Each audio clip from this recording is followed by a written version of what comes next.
I'm going to take credit. This show tonight will start out of nowhere.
What's up, everybody? Ha ha ha! I feel wet down there. Listen, it's Out of Nowhere, episode number 211, and tonight we got Jake DeMarco at Countdown Ended on Twitter, and we got Famous B at FamousB23 on Twitter, and I'm at JCS Commentary on Twitter. Why did I give out our Twitters to begin this show?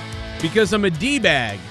We also got news. The ratings. What's going on with those? Did NXT even make the ratings this week? A lot of controversial stuff about that. Plus, Chris Jericho and his little stiff Judas effect. The lawsuit with Candy Cartwright against WWE Matt Riddle, and the draft. It's Out of Nowhere. Grab a beer and beat your favorite family member.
Okay, what's up, everybody? We wasted enough time. It's time to go. Let's just get right into it, man. We got Famous B. We got Jake DeMarco. We got me. And we're ready to go, man. I closed out of my my Discord like an idiot. Yo, B, what's up, dude? Yo, what's popping? What's good in the hood? What in all that jazz? Wait a second. all that black lingo. All that ebonics was popping. Was crack-a-lacking. Whoa! You just call me a cracker? In a roundabout, indiscreet way. Yeah, kind of. You should have said, "What if I was? What if I did?" What if the crackers ate us? What if they whipped us? They already did that. Great grandfather, probably. No, I'm just kidding. My family came here. My family came here post-slavery. I didn't do it. So what's up? Yeah, that's true. That's true. That's true. Yeah, you didn't do it, but Hooray for immigrants. Lynch me for what my people did to your people. Lynch me. You know, my people did this to my own people. When you think about it, because I'm mostly English and Scottish and Irish, and also, what's the thing, the Viking thing, Jake? A Norwegian, right? Oh no, not is it Norwegian or no? It's something else. What's the other thing that makes you Viking? What's that called? You know what I'm talking about? I thought it was Norwegian, but not Norwegian, not Viking. It's some other word. Anay, it doesn't matter. But the bottom line is Scandinavian. There you go. You're Viking from the mountain of Caucasus. Well, no. Basically, my people, those people, conquered the Irish, right, and carved them up, a lot of them, and then left them. And then the English also enslaved the Irish.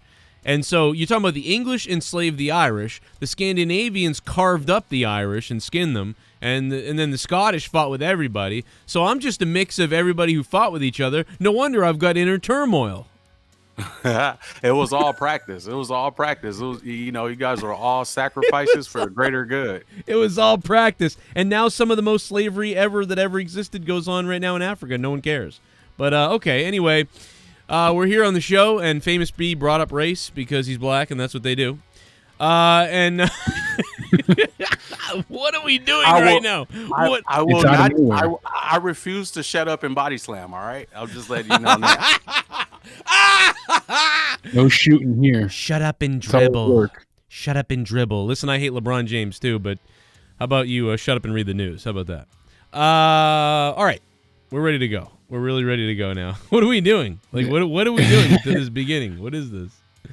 Weird start to this show. Jake is on camera. Well, speaking of weird start, I mean, right away, I mean, it's right in the title, but this Candy Cartwright lawsuit is nuts. The Candy Cartwright, yeah. Candy Cuntwright. Yeah. That's a better name for it, but apparently she's seeking $10 million from each defendant. Now, she has a lawsuit allegedly filed against Matt Riddle, WWE, Gabe Sapolsky, and Evolve Wrestling with the Circuit Court of Cook County, Illinois. Gold digger. So she's going for $10 million from each person being sued, each defendant. The lawsuit alleges that Matt Riddle sexually assaulted her in April 2017. We've been over the allegations. He came out directly against them, saying that they had an affair, but everything was consensual and there was no sexual assault. WWE was aware of this. And since this story came to light, WWE has made an official statement an hour ago saying that they have not been served by a lawsuit by Ms. Tavel. However, if served, they will vigorously defend themselves and contest it. So interesting to hear from WWE there. Sounds like they think they've got a win, and it sounds like she thinks she can settle out of court and she can get free money. I mean, that's me. I don't know. Something could have happened, and maybe it snuck through, you know what I mean, the WWE people, and maybe Matt Riddle did do something weird, and it snuck through, but I don't know, man. This doesn't look like it's true. I mean, most people... No, with the circumstances surrounding this case and everything that followed, she was basically trying to prove that Evolve had a misogynistic culture that created basically the environment for her to become assaulted in. So that's one of the things she's trying to prove, that WWE has not condoned toxic misogyny for over 30 years is what she's alleging. Well, now Evolve is dead, so bro. You never trust a bitch named Candy. That's a stripper name. Ain't nothing credible about that shit. Ain't nothing credible about a bitch named Candy. I'm sorry. Yeah, I mean, I'm sorry. Candy. That's off top. Candy Cartwright. I mean, it's not looking good for you, big tits. Okay. What's the girl who alleged Trump? The lady who alleged this Trump bank did all this stuff with her. What was that? What was her name? Wasn't it like? I'm terrible with names. She's got one too that's weird, right? Isn't it like Birthday Vixen or some shit? You know, I can think of his Birthday Vixen. I don't know why I'm thinking of that, but I don't know. Dude, look, I'm wearing a Tupac shirt. Kamala, did you know he's dead? No, I'm sorry. She doesn't even know when he started rapping. There's a lot of fake people out there. So, this just kind of leads to that mindset. What did somebody send me the other day? Somebody sent me something where it was like, I don't know. It's about like the people nowadays. Just the people nowadays are all just so messed up, dude. Like all I know what it was, the comedian. I was listening to Tim Dillon or whatever, the guy that was on Rogan the other day. That I always love when he's on because he's funny. And then I went, you know what? I'm just gonna go listen to him. And I did. And he was like, you know, he's like, you gotta right now in comedy. He's like, half of the comedians out there now aren't comedians; they're mental people. He's like, there's mental patients who are just on stage like rattling off stuff, and they're not really comedians. He's like, they're like mental people. He's like, these are the people that are everywhere. And he started describing everything and breaking it down. I'm like, you know what's funny is this is a comedy bit, but it's not really. It's like true, like, which kind of reminds me of like George Carlin or Dave Chappelle. Yeah, it's funny, but it resonates. Right. It stands the test of time usually too. That's why Dave Chappelle and George Carlin are some of my favorite comedians, because I feel like they take real life stuff and they joke about it. Oh, Stormy Daniels. Yeah, Stormy Daniels, the chat said. What the hell kind of name is that? I mean, that's not really I couldn't think of the porn star's name, but that was it. And, you know, such a out there name, it should stay in your head. But I thought her name was Fuck My Hoes Robertson. Oh, man. No, that's Big Swole's side name. Okay, so oh, God. Big Famous B calls Big Swole. Like, Famous B, just talk shit about Big Swole out of nowhere, and let's make the headlines. Come on. Yeah, man, she like Blade. Do you realize all we need is Famous? Do you understand that all we need is at least 1 or 2 takes from Famous B on every one of these shows, and everyone makes the news? Like, that's like Lucha Star. Just one. Famous B just gotta say one shitty thing about somebody every week, and we're making the fucking Wrestling Inc. and all over the place. That's all we gotta do. Famous B goes on a rant about how Sasha Banks has a smelly cunt. I mean, like, my God, wow. Cancel him. And that was a powerful monologue there, but I mean, that ending soliloquy was something else. Famous B really went out for the Oscar there. I mean, you know, I'm telling you, Famous B, think of somebody you don't like and just be like, you know what, I'll say it, and then we'll be all over the place. That's all we need. Let's start with Taz. That's a easy rant. Okay. He's a midget. Well, that's the obvious. I'll go a little deeper. No, no, I'm just kidding. I like Taz, kind of. All right, wait a minute. I mean, first of all, I think we all can agree Taz is great. He's like talented, we like him and stuff like that. But what's going on? What the hell happened? Like, he said no. Absolutely. I mean, of course we all like Taz. I mean, we all love Taz. You know what I mean? Like, we like Taz. You know, Taz, had skills back in the day. You know what I mean? But he sucks now. You know, sometimes you got to leave back in the day. You know what I'm saying? Like, sometimes you just gotta, sit at the desk, do your podcast on CBS and lead a manager into the big boys. That's all I'm saying. Yeah. I mean, I do think Famous B is, he's kind of in the moment right now. He's what's going on. Where Taz, they kind of like dug up, Taz, and he came out there and he's trying to bring the whole 90s back on a new wrestler, which is like, the FTW belt. Trying to put like new paint on a car that doesn't work or something. I don't know. It's weird. Like, I don't know. But you know what? Yeah, Taz is a great guy, but managing Cage, he's kind of making him look like a jackass. Let's just be. I mean, come on, man. I mean, the dude's got a resurgence in his career. Basically eating off the fruits of my loins. You know what I'm saying? I made the manager in pro wrestling cool again. I revived the role. Right. I am the epitome of the role.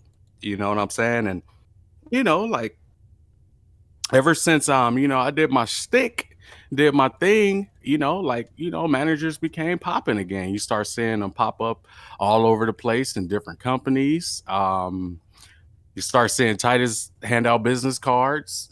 No direct correlation there, huh? Yeah, no, not at all. Not at all. That's not a coincidence at all. You started to see Leo Rush, like do his thing on a mic and, take a back seat from his in-ring work. I mean, the guys like, 20 soaking wet. You know what I mean? Like, why is he not wrestling? Like, you know what I mean? All influences of me. Yeah, you're welcome, Taz. With that little handkerchief there. Take that out of your pocket and slap you with it. No, I'm just all those cats, man. Taz, Tully, Tully too. Yeah, He can get especially this Tully smoke. Blanchard. Yeah. He can get it. He can get this action. Tully. He's a liability. You know? COVID could get him. I mean, Jake. yeah, all Jake of Roberts. them. Yep. All of them, I man. can barely speak. Like, you know what I'm saying? Like, you know. Arn, throw him I in I'm there. the real honestly- deal right here, man. DDP. I honestly think I am definitely the future. I think Definitely. that well, first of all, Famous B is the hottest free agent there is right now. But I think Jake is better though than, to be honest, than his own client, than his own guy, Lance Archer. Lance yeah. Archer. Yeah, I think I can't. When Lance Archer talks, I just start laughing. Jake's a one of a kind. I mean, there was no way anyone Yeah. was going to outshine him unless they were so superb and next level. We're not going to see any character to that level, though. No chance. Yeah, absolutely. Absolutely. You know, obviously all these guys are great. And, I'm talking a little bit of shiznit here and there, but, there are some true sentiments to my statements. But, at the end of the day, we can't take away anything that any of these legends bring to the table, so to speak. You know what I mean? Yeah, I mean, Yeah, no doubt. You're not taking away their accomplishments, but you're just saying it'd be nice to, as we've said on the show many times before, not depend on legends as much and build up new talent, find new stars, and that's what's needed. There are virtually no big stars at this point, and they keep doing it to themselves. It kind of feels like you go to the well as a safe zone, like it's safe. You know what I mean? Like we can roll with this because it's safe to roll with versus pushing the envelope and giving somebody like myself who is young in the game, original, creative, talented, the reins or give the keys to the city to where I can continue to do what I have been known to do, which is go out there and change the game with each and every appearance, period. Damn straight. Well, Famous B, definitely a lot of managers popping up. Now, with Candy Cartwright, is there any other news you wanted to add to this? I mean, otherwise, do you think she's going to win? I think she's going to lose everything, and they're going to... Well, apparently these lawsuits might not even have happened, or she just didn't sue WWE, but WWE is outright, denying that they've been sued, saying it has not happened. But if it does, they will fight it, tooth and nail. And I just found that surprising because initially it was like, oh, these people are definitely being sued. And then a few hours later, I don't imagine WWE would lie and say they aren't when they are. That doesn't make sense. So not in this instance anyways.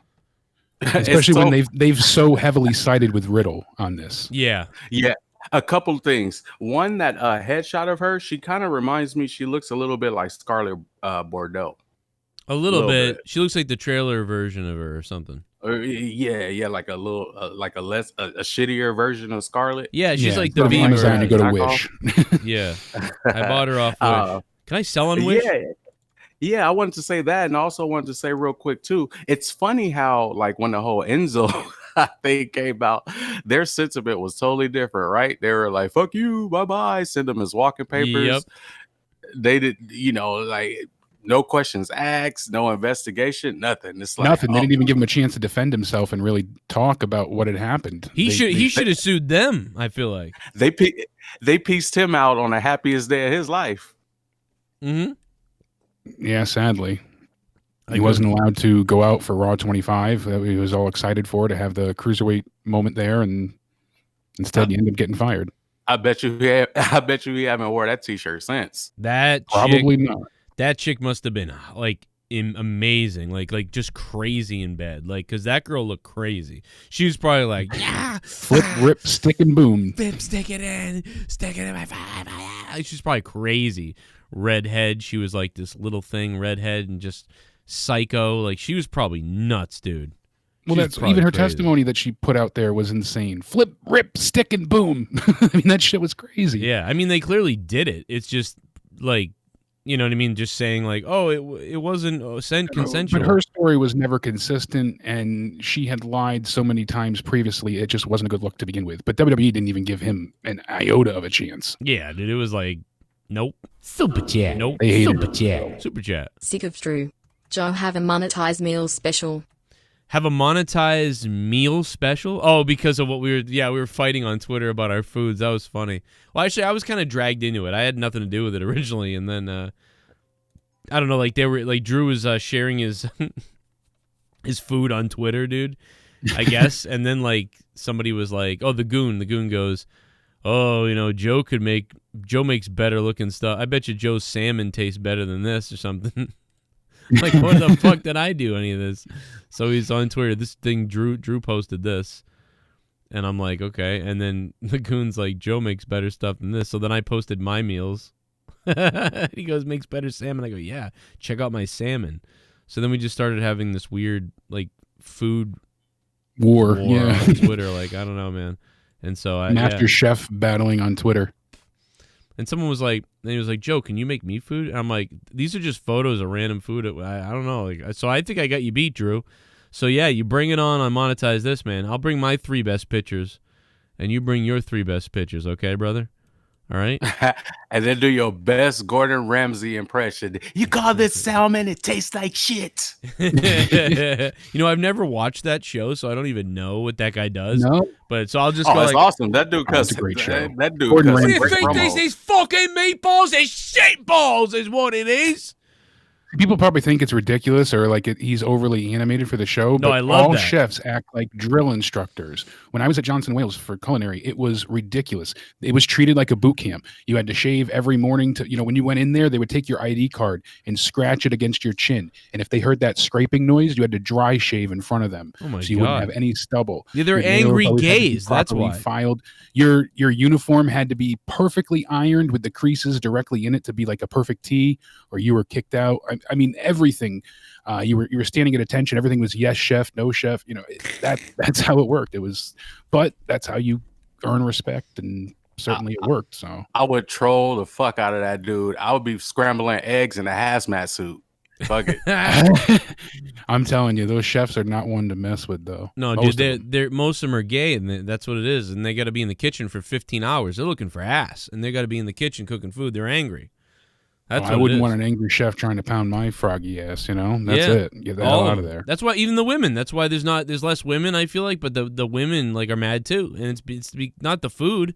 It's none of that. It's fucking I want to bang. Like I don't know what it is, but cooking makes people horny. So after about all restaurants, you're not wrong about that. Every restaurant scenario, people are just constantly. It's an orgy. Yeah, they're looking to bang each other. Like, oh, yo, like we're like it's fucking weird. I'm telling you, you're right. It's weird. Yeah, the kitchen and wait staff always hooking up. Yeah, you're not wrong. Hell yeah, man. Hey, listen, put that chicken in me.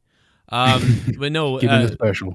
Speaking of chicken in me, if you guys want to donate to the show tonight, the link is down below in the description box. Streamlabs, Twitch alerts, all that BS, and the super chat functions down below as well. If you would bring on the party, man. All the donation amounts are way down below. There's been a lot that I haven't heard in a while, man. Dial up some old ones or something. Do you want to go into the ratings next? I mean, the weird stuff about NXT missing, but then I guess they ranked pretty high compared to what people were saying. Or do you think it was? I was originally thinking that they were screwed by the initial tweet that Brian Alvarez put out saying that they didn't place, and I was like, that's not good for AEW. That means they have less than 500,000 viewers. But the number was just running late and behind, and they finally got the updated afterwards. So NXT drew 639,000 viewers, and AEW Dynamite pulled in 753,000 viewers.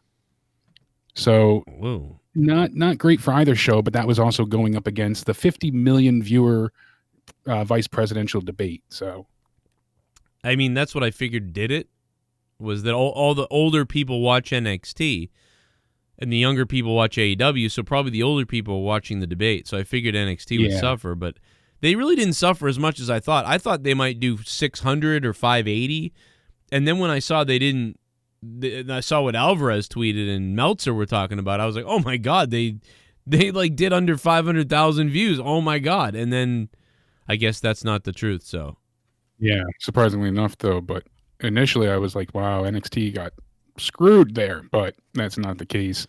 Even still though, 639,753, not great numbers, but going up against that kind of competition, I'm sure they're happy. Yeah, that's not it's bad. Not often you see 50 million Americans tune in to watch something. So yeah, 50 million people tune into that, and that's what 40 million less than the presidential debate. Yeah, and you lose less than 100,000, so that's not too bad. Yeah, you figure last week for AEW was 866, so they lost about 113,000. NXT had 732, so they lost a little under 100,000. So that's not bad at all.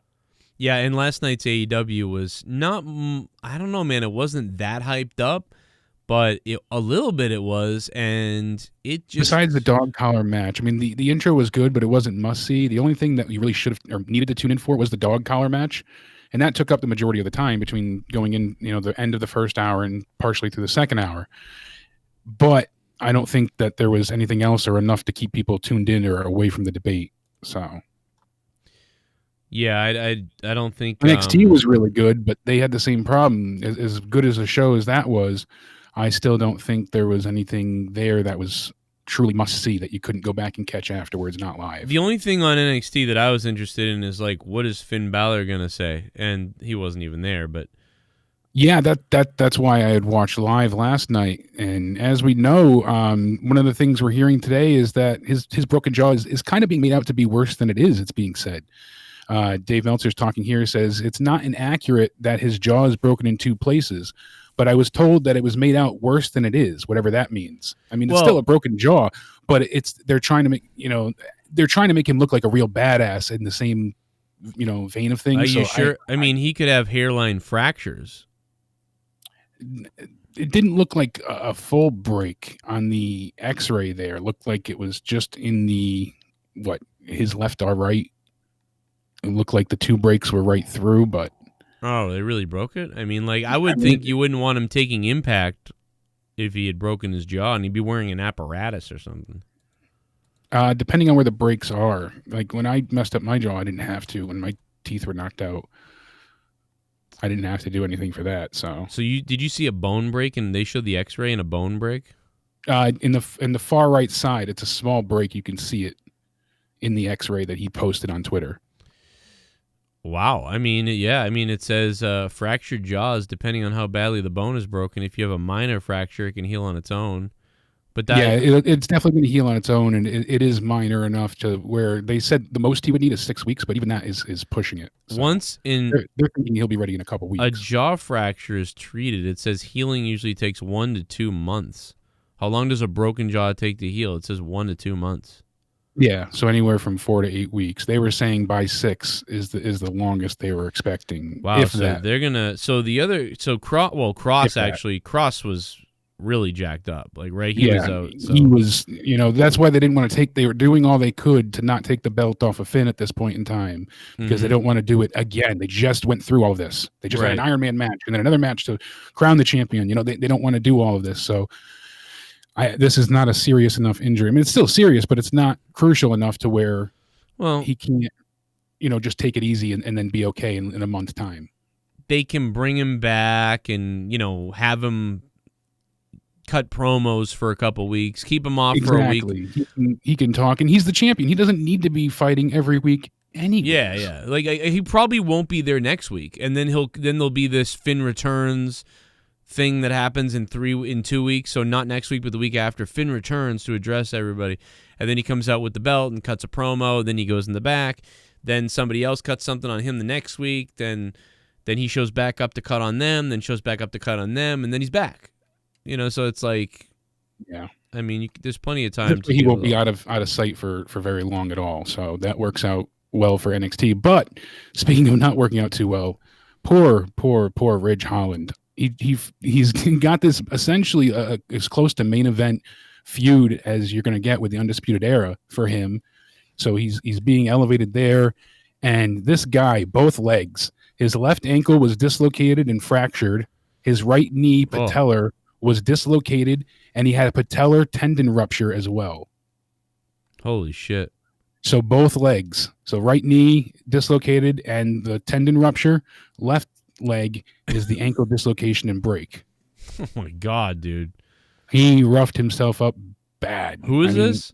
This is Ridge Holland. Where was he? He was catching Oni Lorcan diving out of the ring, and his ankle buckled when he caught him, and he rolled kind of under himself, and he already went under the knife, had surgery today, and on his way to recuperation. So obviously wishing him the best, but double injury. I mean, you never want to see anybody get injured, but he just attacked Adam Cole Sunday at the pay-per-view, and they were building towards a big story there. It's just very disappointing, but that seems to be NXT's luck. NXT is a mess right now for injuries. What the frig is going on? Injuries. Mickie James is out of action with a broken nose. So she said that it wasn't severe. It wasn't like my nose was blasted across my face, but... Can I guess at who injured her? Was it Natalya? I didn't see her say who... She sees another injury will keep her out of action, but it doesn't say. She just said that her nose was broken during a match when she was talking to Diva Dirt. All right, maybe I should go with Nia instead. But did they have a match? Who did she recently wrestle? She took on Asuka and Zelina Vega recently. So got to be that match then. I mean, it had to have been one of those two. Because they're not filming anything ahead of time right now that I know of, right? So.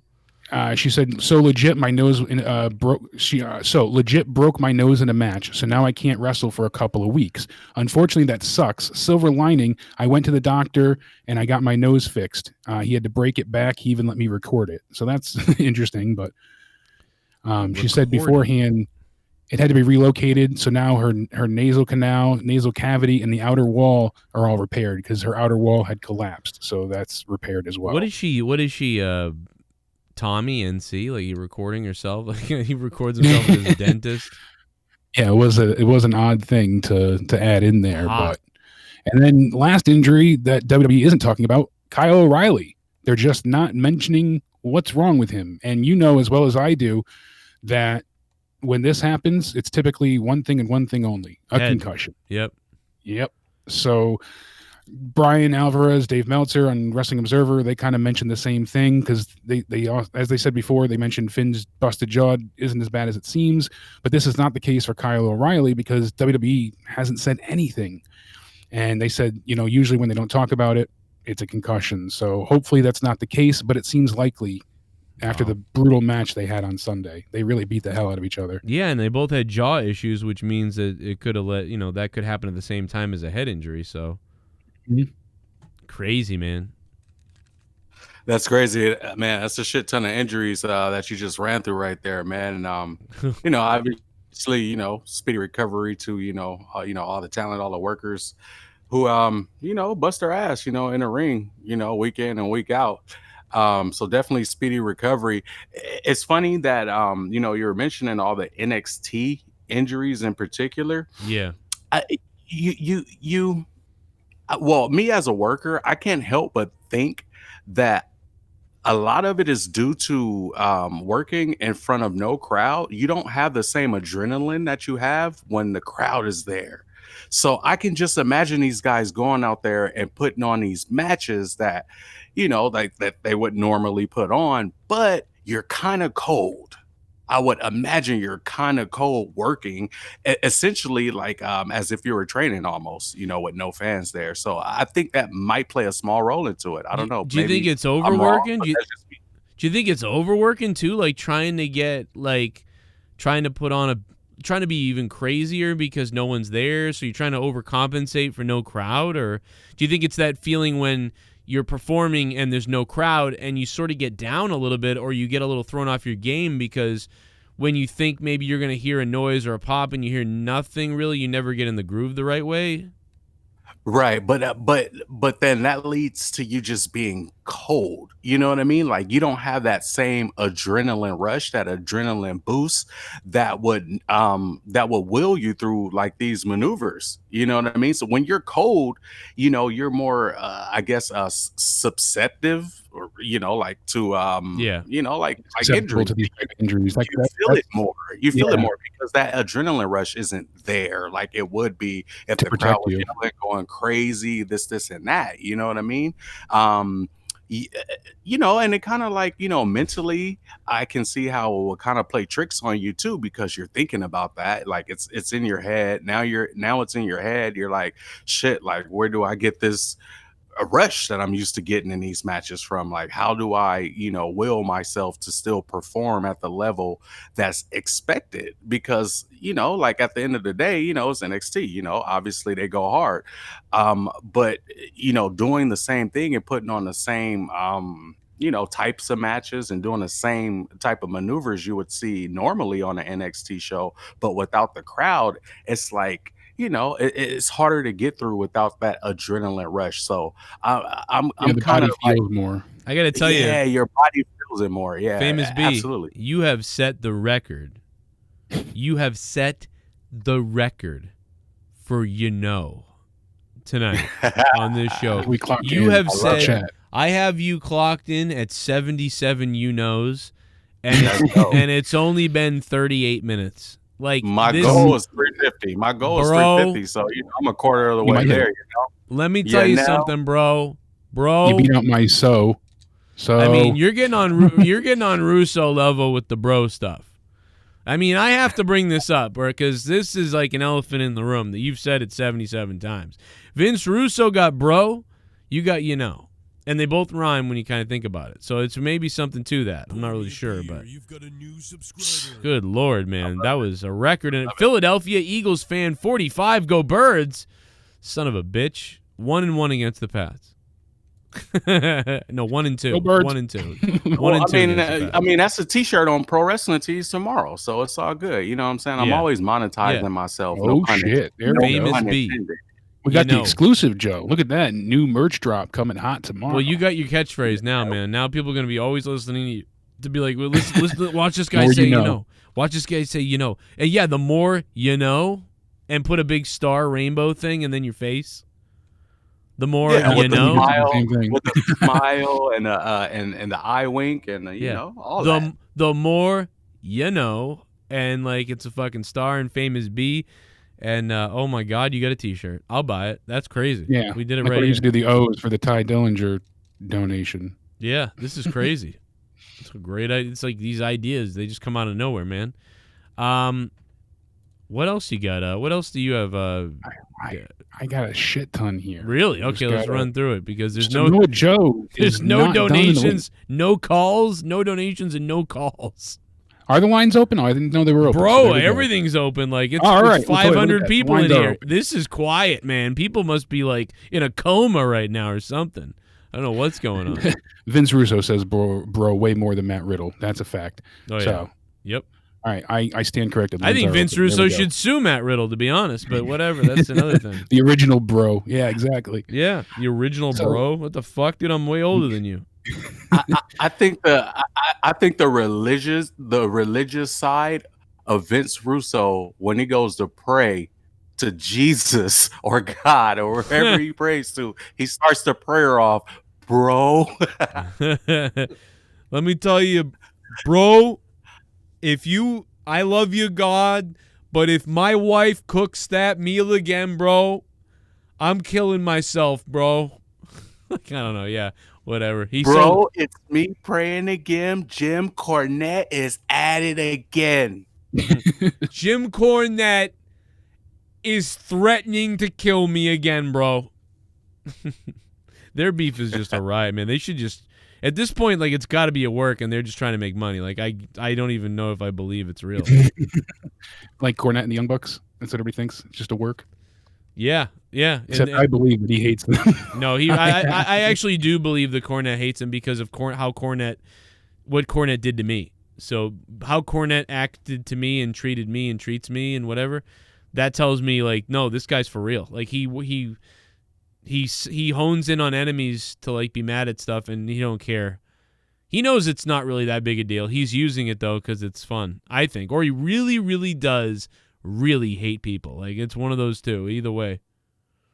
Yeah, or difference in difference in environment, how they came up, their neck of the woods where they're from kind of deal, and really not understanding just the vibe of that person kind of deal, being a Southerner, being a Yankee, and just really not understanding that aspect. And then probably like the way Vince got into the business, you know what I mean? And then Jim being, obviously like from the long lineage of different, aspects that and roles that he's played in the business, kind of takes it more personal, kind of takes it a little bit more serious when somebody's on the same level as him, you know what I mean? Because he kind of feels like maybe, I've been doing this shit, I've been around, like the business longer, than this guy, but like, I have to share ideas and, like I don't even really vibe with him, but now I got to share ideas and, you know what I mean, argue my points versus his. And it's like, who the fuck's this guy anyway, kind of deal. So yeah, I think that he's like, who fucking Joe fucking whatever in your basement, shut up. Yeah, go write some more magazines. You fucking leave the fucking promoting to the big boys. Yeah, exactly. I get that. We are trying to get the Skype going. Where's that coming from?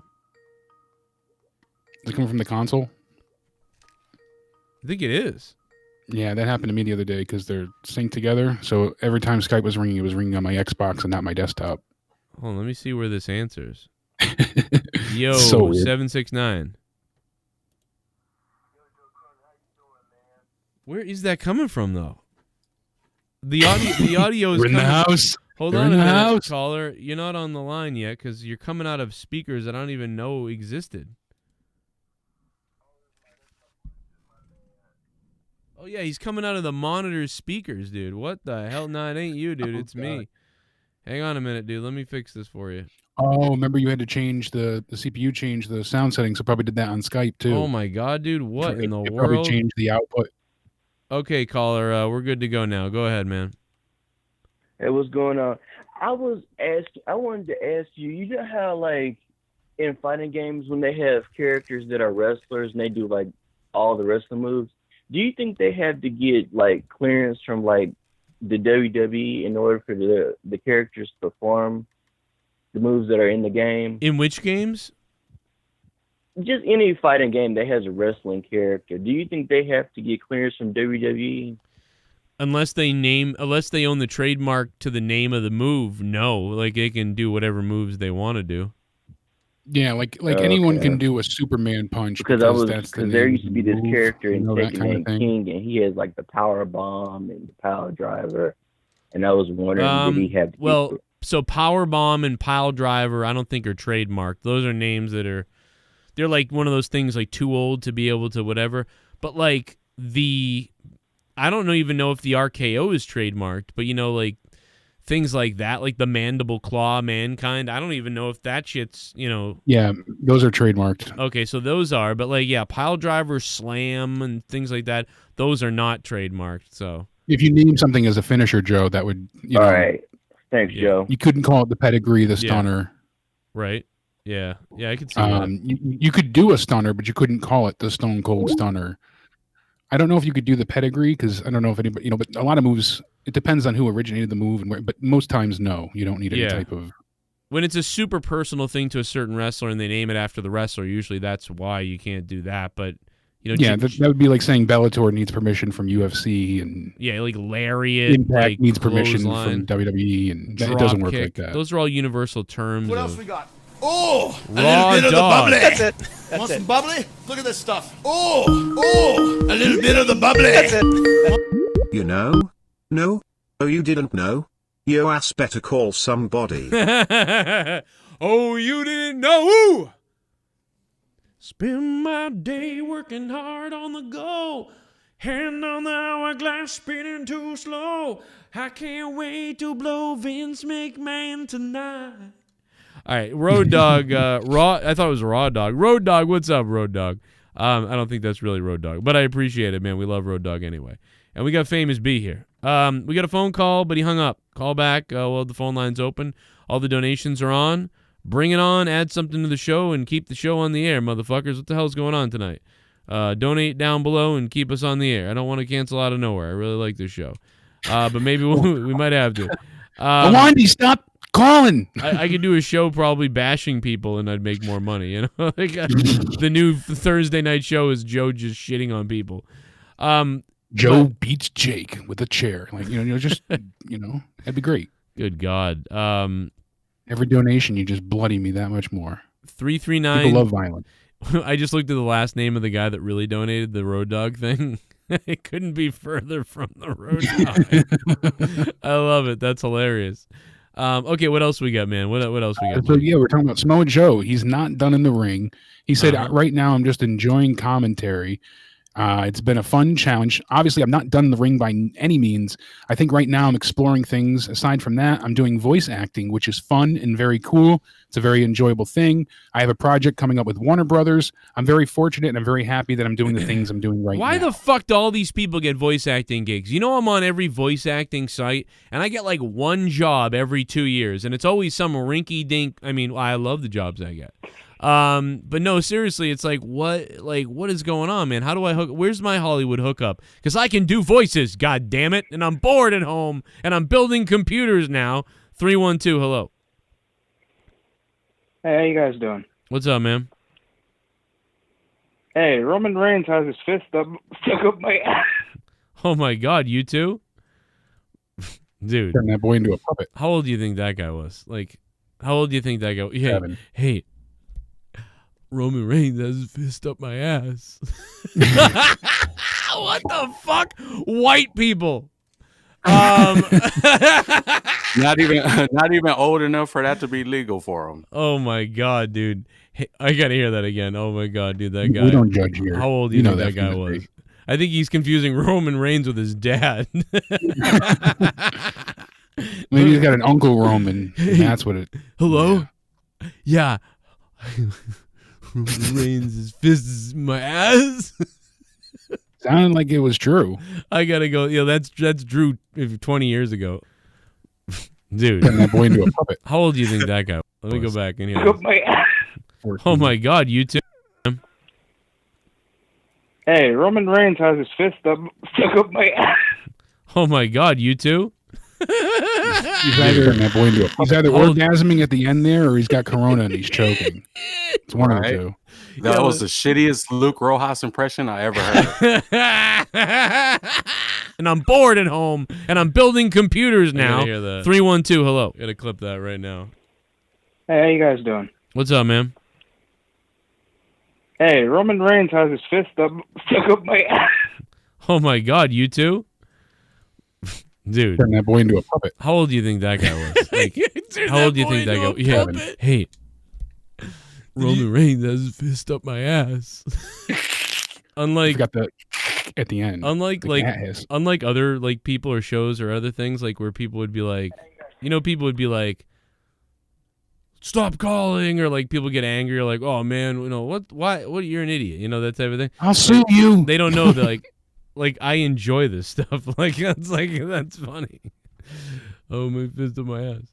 It was funny because I think he put on a fake like louder voice, because deeper voice. Because then when he laughed, it's like his balls dropped like a whole bunch. Like he was like, "Hey, how's it going?" Roman Reigns has his fist up my ass. Like his voice changed completely. He lost his confidence. Yeah. He started off sounding like me, and left sounded like nerdy. Yeah, he started off like when Vince McMahon said we're listening, and then it all went to hell. 785, hello? Oh, my bad. I didn't unmute you. Hold on. Okay, go ahead. Oh, my God. It's President Trump with COVID. Okay, so now we've reached the point where we don't take calls anymore. And the phones are gone. And the phones are dead. You're going to have to donate your money to say something. I'm sorry, people. Oh, with the list of injuries before, I forgot to mention also Eric of the Viking Raiders. We did bring it up after Raw earlier in the week, but just so people know, he had hardware removed from his cyborg arm. He's been putting off the surgery for a long time. He actually had a surgical screw protruding into his tricep muscle for a while. It was causing him a great deal of pain. Excuse me. So he finally got his arm fixed. Excuse me, and he'll be out for quite some time. We don't know how long at this point, but wishing him well. So he said he's excited to come back at full strength. So both of the Viking Raiders now are officially on the injured list. And how long is this again? For what? This is repairing his tricep and arm and removing surgical screws. 6 months is what I originally read, but nothing definite. And poor Ivar, I don't know. He had a severe issue with his neck, and that varies from case to case. So, yeah, that's going to be studied. Wow. I mean, that's dangerous, that one. Well, he'll probably need that same amount of time, to be honest. Because they can study it, they can figure it out, and then it gets all this time to heal and rest, and maybe it won't, because that's one of those things. It sounds like where you just get these not a stinger, but like a worse than that, I guess, like where you go limp everywhere. It's like almost like a super stinger. I don't know, I don't know what they call it. I don't know, because it wasn't a result of a move or that type of thing why he went down, right? He went down because of something that had been happening to him, and it really got... His neck was bothering him previously, but when he landed on his ass, I think his spine compressed. Oh, okay. So it is kind of like pushed down onto the cervical spine, and that caused the injury. Because immediately he knew he lost feeling and sensation. He threw the X up himself, and he was very nervous in his eyes. Now, okay, yeah, because I was going to say, how you get injured on your day off? Like that? Right. Yeah, no, this was during the tag match. He had dove to the outside, and after that dive, landed kind of. We thought his leg was injured at first. So the landing looked. Are wrestlers throwing up? I've seen this a bunch recently, where wrestlers are putting up the X sign. I never seen that. So it was the referee that called it for Ridge Holland last night, but I've seen the actual talent themselves doing it recently. It's kind of odd. Yeah, can you explain that? Do you want to explain that, Famous B? Like how all the different ways you'll explain to it? Because normally, from what I know, it's always, I'm hurt, or power through it. Usually, 90% of the time, unless you're like immobile completely, kind of like Neville when he injured himself versus Jericho that one time, where he just tried to stand up and couldn't stand and collapsed. Oh, where he broke his ankle. Yeah, and then Jericho. Because he got caught on the mat. He's hurt, you idiot. Yeah, that's right, with Jericho pushing the ref. That was great on Jericho. Well, normally that's how I always that's usually the way you hope to handle it. Like, okay, let's just end the match. He's hurt. Let's do this thing, and then you get out of it and whatever, and no one even really knows until later. Unless they saw the, but. Then I've seen people get pretty damn hurt, and on the side, the referee throws up the X because the guy goes, I'm hurt. I hurt myself. I did something. Usually you verbally communicate it. But recently I've been seeing a ton of wrestlers throw the X sign up. So I'm starting to think okay, that's weird. This is a new thing where maybe they're training them to do so. Because I know say that. He took the words right out of my mouth. Maybe they're instructed to. Because they used to just have what? The ref throws the X, or you do the hand grab with the referee. That's pretty much all I know of besides verbal cues. Correct. The X is to alert the people in the back more than anything. It wasn't for. But it comes from the ref. It comes from the ref usually. Right. It comes from the ref. Yeah, the referee has to talk. Because usually a referee is supposed to be talking to the guys the whole goddamn match. Like, hey, watch out. He rolled his ankle. He's got a bad. Something's wrong with his ankle. He's got a bad ankle. Okay, I know he's got a bad ankle. So now I'm gonna, maybe drop an elbow on him and then pin him. Instead you would go and communicate that with the other worker, whoever's working that town. Or you tell the ref, and the ref will communicate that to them, so this way you're not, and you get to finish. But either way, you get your plan made and you get out. You go home as fast as you can. But why in AEW and in WWE, in two separate companies, have we now seen the X thrown up by the talent? And one of the things I was thinking about is this because we're seeing the first generation of wrestlers who also who are smart? Because when I was a kid, we didn't really talk about that. It wasn't until a while, into the 2000s or so, that everybody started, figuring out the X and what the signs are really and caring about it, and people started talking about it and things like that. Do you think that this is the younger talent who are older now, who kind of grew up knowing that, kind of just out of, what is it called? Whatever, out of, not necessity, but out of just habit, being instinct, maybe? Yeah, out of instinct, being like, oh, you don't understand, I'm hurt. Because the AEW has done it several times now. Yeah. Just as a work to try and sell an injury. Well, that's always bothered me because, it's typically just reserved for a legitimate injury and not something that should be. Famous B, tell me, if you got hurt in the ring or you saw somebody hurt in the ring, you didn't get hurt a lot. So, it's hard to say with you, but. Not at all, actually, knock on wood. I've never been hurt never injured anyone, never injured myself. I feel like Bret Hart. Yeah, exactly. Yeah, I just remember I asked you this. I was like, how did you deal with injuries and things like that? And dude, I really never got hurt in the ring either, and I never hurt anybody either. I mean, I didn't have a lot of matches. You had a lot more than I did. I've only had probably 25 professional matches, ever. I mean, and a ton of other random backyard things, but I never got hurt and never hurt anybody. And so, like, I'm just wondering, but do you know, like, what were you told? How many times were you told, and what were you told? Like, hey, what happens if we get injured? What do we do? Do you tell the referee? What's the plan? In most places, Lucha Underground, wherever. I mean, you're taping in Lucha, so. Right. Nothing, actually. Nothing. That's never been I guess a training topic, so to speak, during my course of training and all my years of experience. That has never been something that would be like a what if, or if this happened scenario where that it was actually discussed, where there was a particular protocol for that. Like I'm definitely one of those believers that you don't think of obviously you don't think about injury. Yep. Therefore, you don't plan for something like this to happen because you don't plan to be injured. You know what I mean? Hilarious you said that, because when I was at New England Championship Wrestling, Bill DeMont was up there, and I said, hey, when we're out there, like, what do you guys do for if there's, something happens, just so I know, I don't know, like, I just talk to the referee like normal. And he goes, don't get fucking hurt out there. Yeah. What you do is we don't get fucking hurt. Like, that's what he said. What the fuck? And he looked at me like, almost like, what the fuck would you ask that for? And the reason I asked that was because the last place I had been at in Rhode Island, the guy was going through a whole fucking list of shit. Like, I'd never seen that before.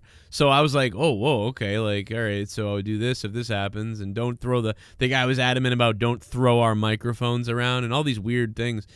And then I get up to there, and I'm like, what about this? And Bill DeMont's like, fuck you, basically. Oh, Jesus. Yeah, man, that's crazy, man. I mean, like, I've never heard of, a wrestler throwing up his own ex, so to speak. Yeah, like, what the fuck? The worst, most egregious, and funniest one I remember is when John Cena threw up the X for Biff Rayton with Zack Ryder when he got thrown off the stage in the wheelchair by Kane. Yeah. Cena runs over, throwing up the X. Yeah. What are you doing, John? It's a work. I mean, that was a work. Like, thing. Exactly. So that's why it was just like, oh, so bad. It was either that or World Star.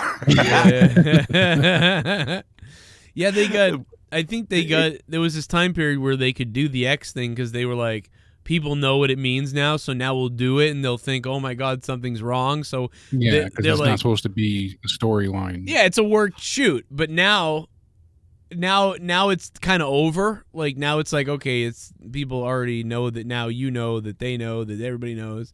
So now what do you do?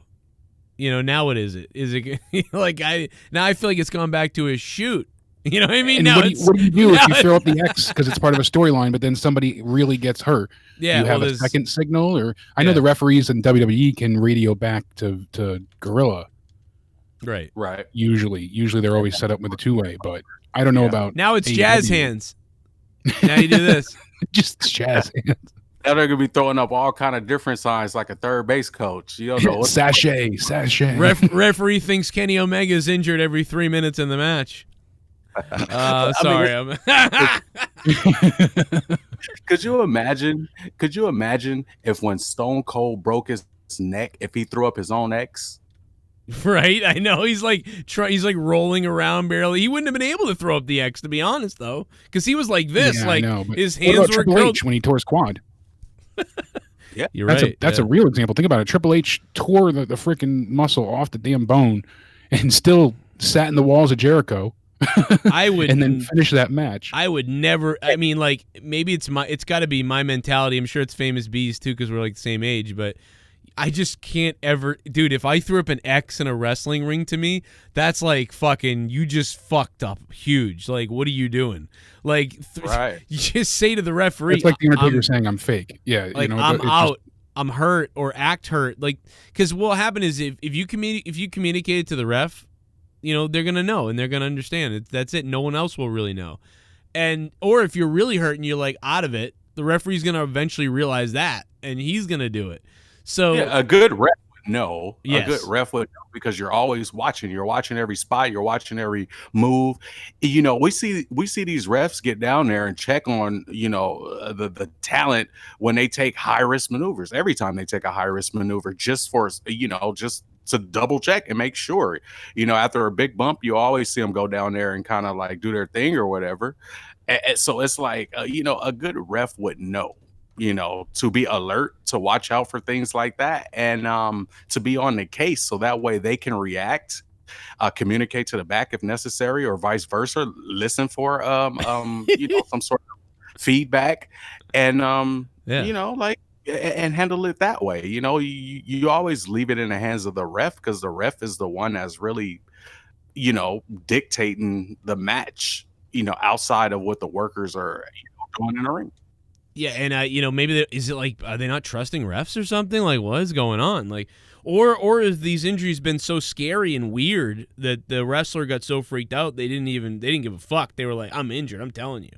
Or are they being instructed? Like, you were kind of getting to this famous B, and then we kind of skipped over it. But like, are they being instructed now? Is this the new norm of like, if you're injured, just fucking tell us, do everything. If it's really, really bad, dangerous, and you're fucked up, like, we don't give a shit anymore. Like, do that fucking, we need to know. Like, tell us. Like, it doesn't matter about anything else. It seems like maybe they're being instructed about that.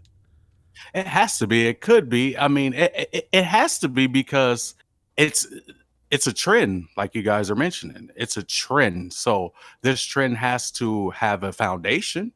And if it's like not just one company, you see it in another company as well. It's kind of like this has to be some sort of a new initiative or direction that must be going on. You would think. I don't think it's by coincidence that they're doing the same things for the exact same type of situations. Yeah, I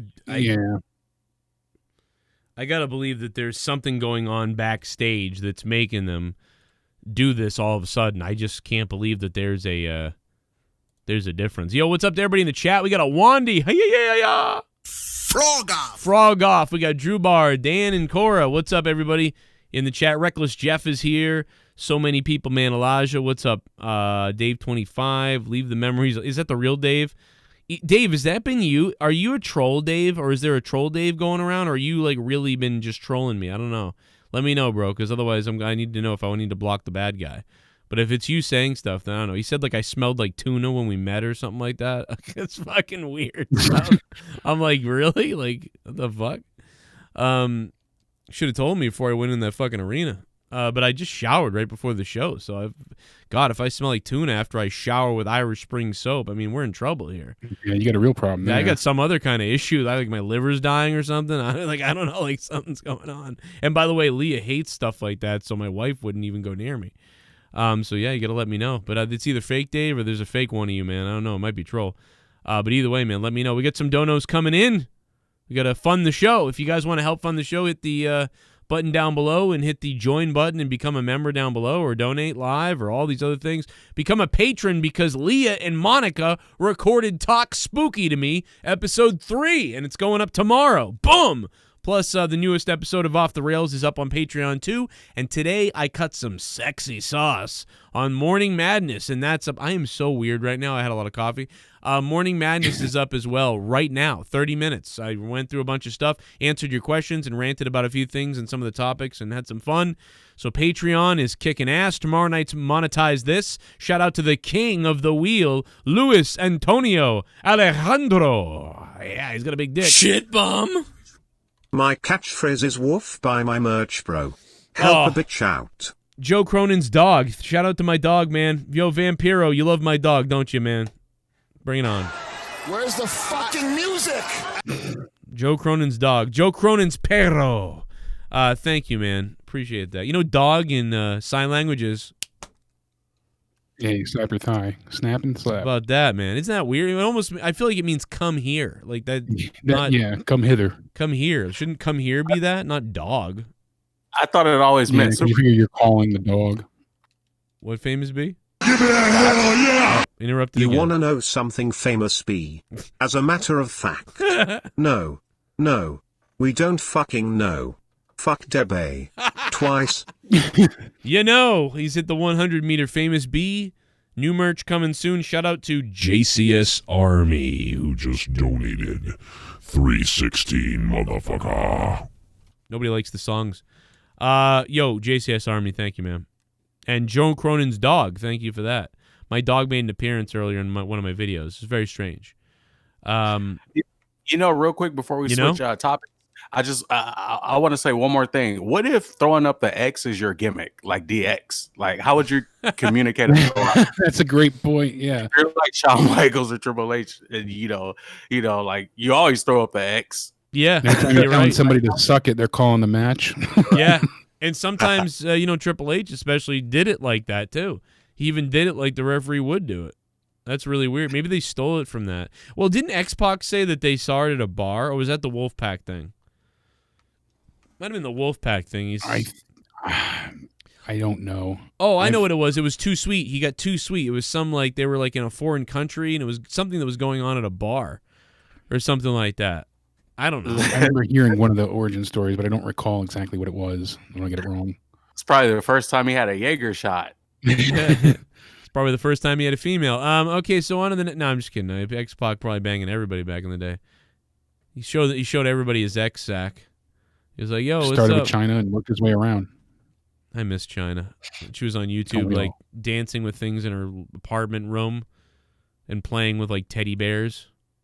Super chat. It's the Botch Club on Instagram. What's good, fellas? Please pay my lost post. You all will enjoy it after show the Wrestle Daily and end it with at Rich Pellegrino art. Dude, that art was really good. We looked at that the other day. That stuff is crazy detailed. Incredible. It was really good, man. Like, we were like, wow, this shit's fucking fire. Like, holy crap. He looks like he's done a lot of like pro work too. Like, not just that he does good work, but that he worked with people. Let's check it out here from Botch Club. Let's see what they got. Let's see what we got here. They never disappoint, so. It's Owen Hart. Oh, boy. And I'm your freestyle dance teacher.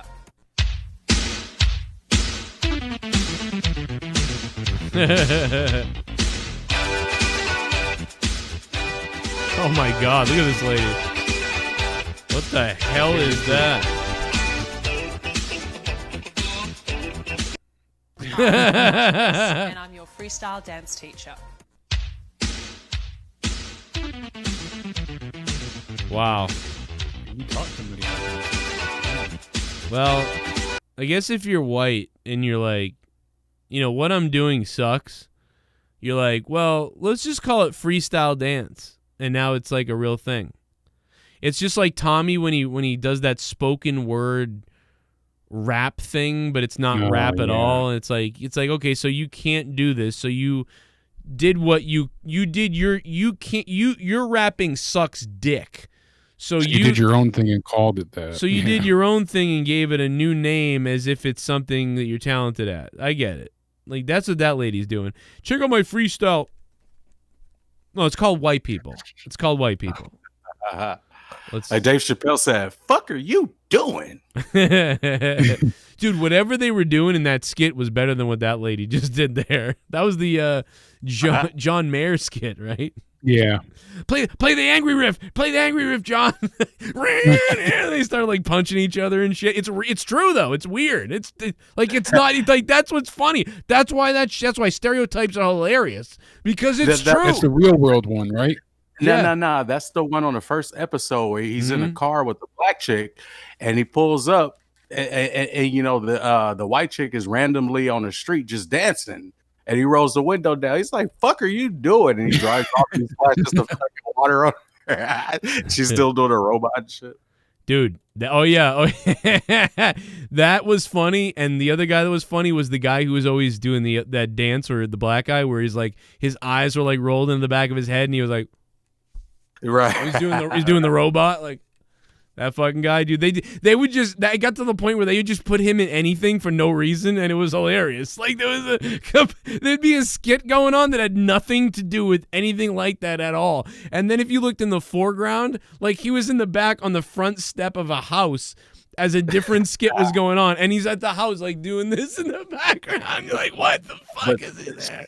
Shit like that is what's fucking hilarious because it's like if you notice it. It's fucking hilarious for that same reason because it's like, what the fuck? Like, this is random as fuck. Like, it's like me and Leah were watching it one day, and listen, I've seen the other episodes where he's there because it makes sense. There's the Wrestle Daily guys. Go follow them on Instagram, Wrestle Daily and Botch Club.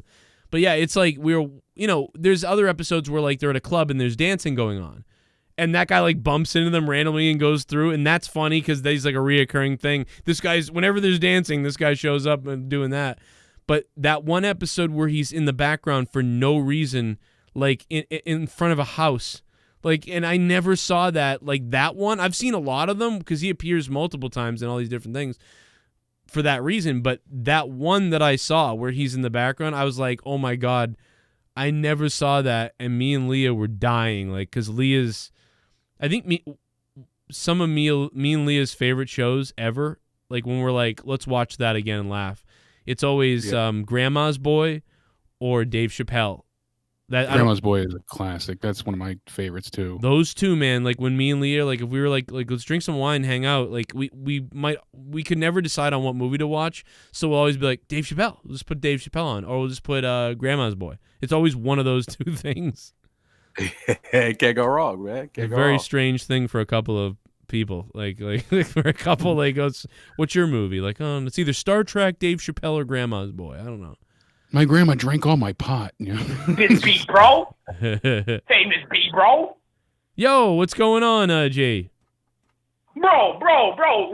Who's this Jay bro you got on here, bro? Talking about that me, Vince Russo, praise to bro and Jesus. First off, he's Christian, bro. Oh my God, Vince Russo's calling you out, dude. Oh shit, bro. Vince. You hate blacks. See, bro, who is this? Who is this shenanigans here? Is he a wrestler, bro? Is he one of your co-hosts, bro? Listen, it's not my fault. He said it. Like, I mean, Vince, I asked you to be a co-host 6 years ago when you were on the show, and you kind of like acted like you were too good for it with the brand, and you had like 13 subscribers. God bless him. Jesus, Mary, and Joseph. How many times you gonna say you know, bro? As many times as you say, bro.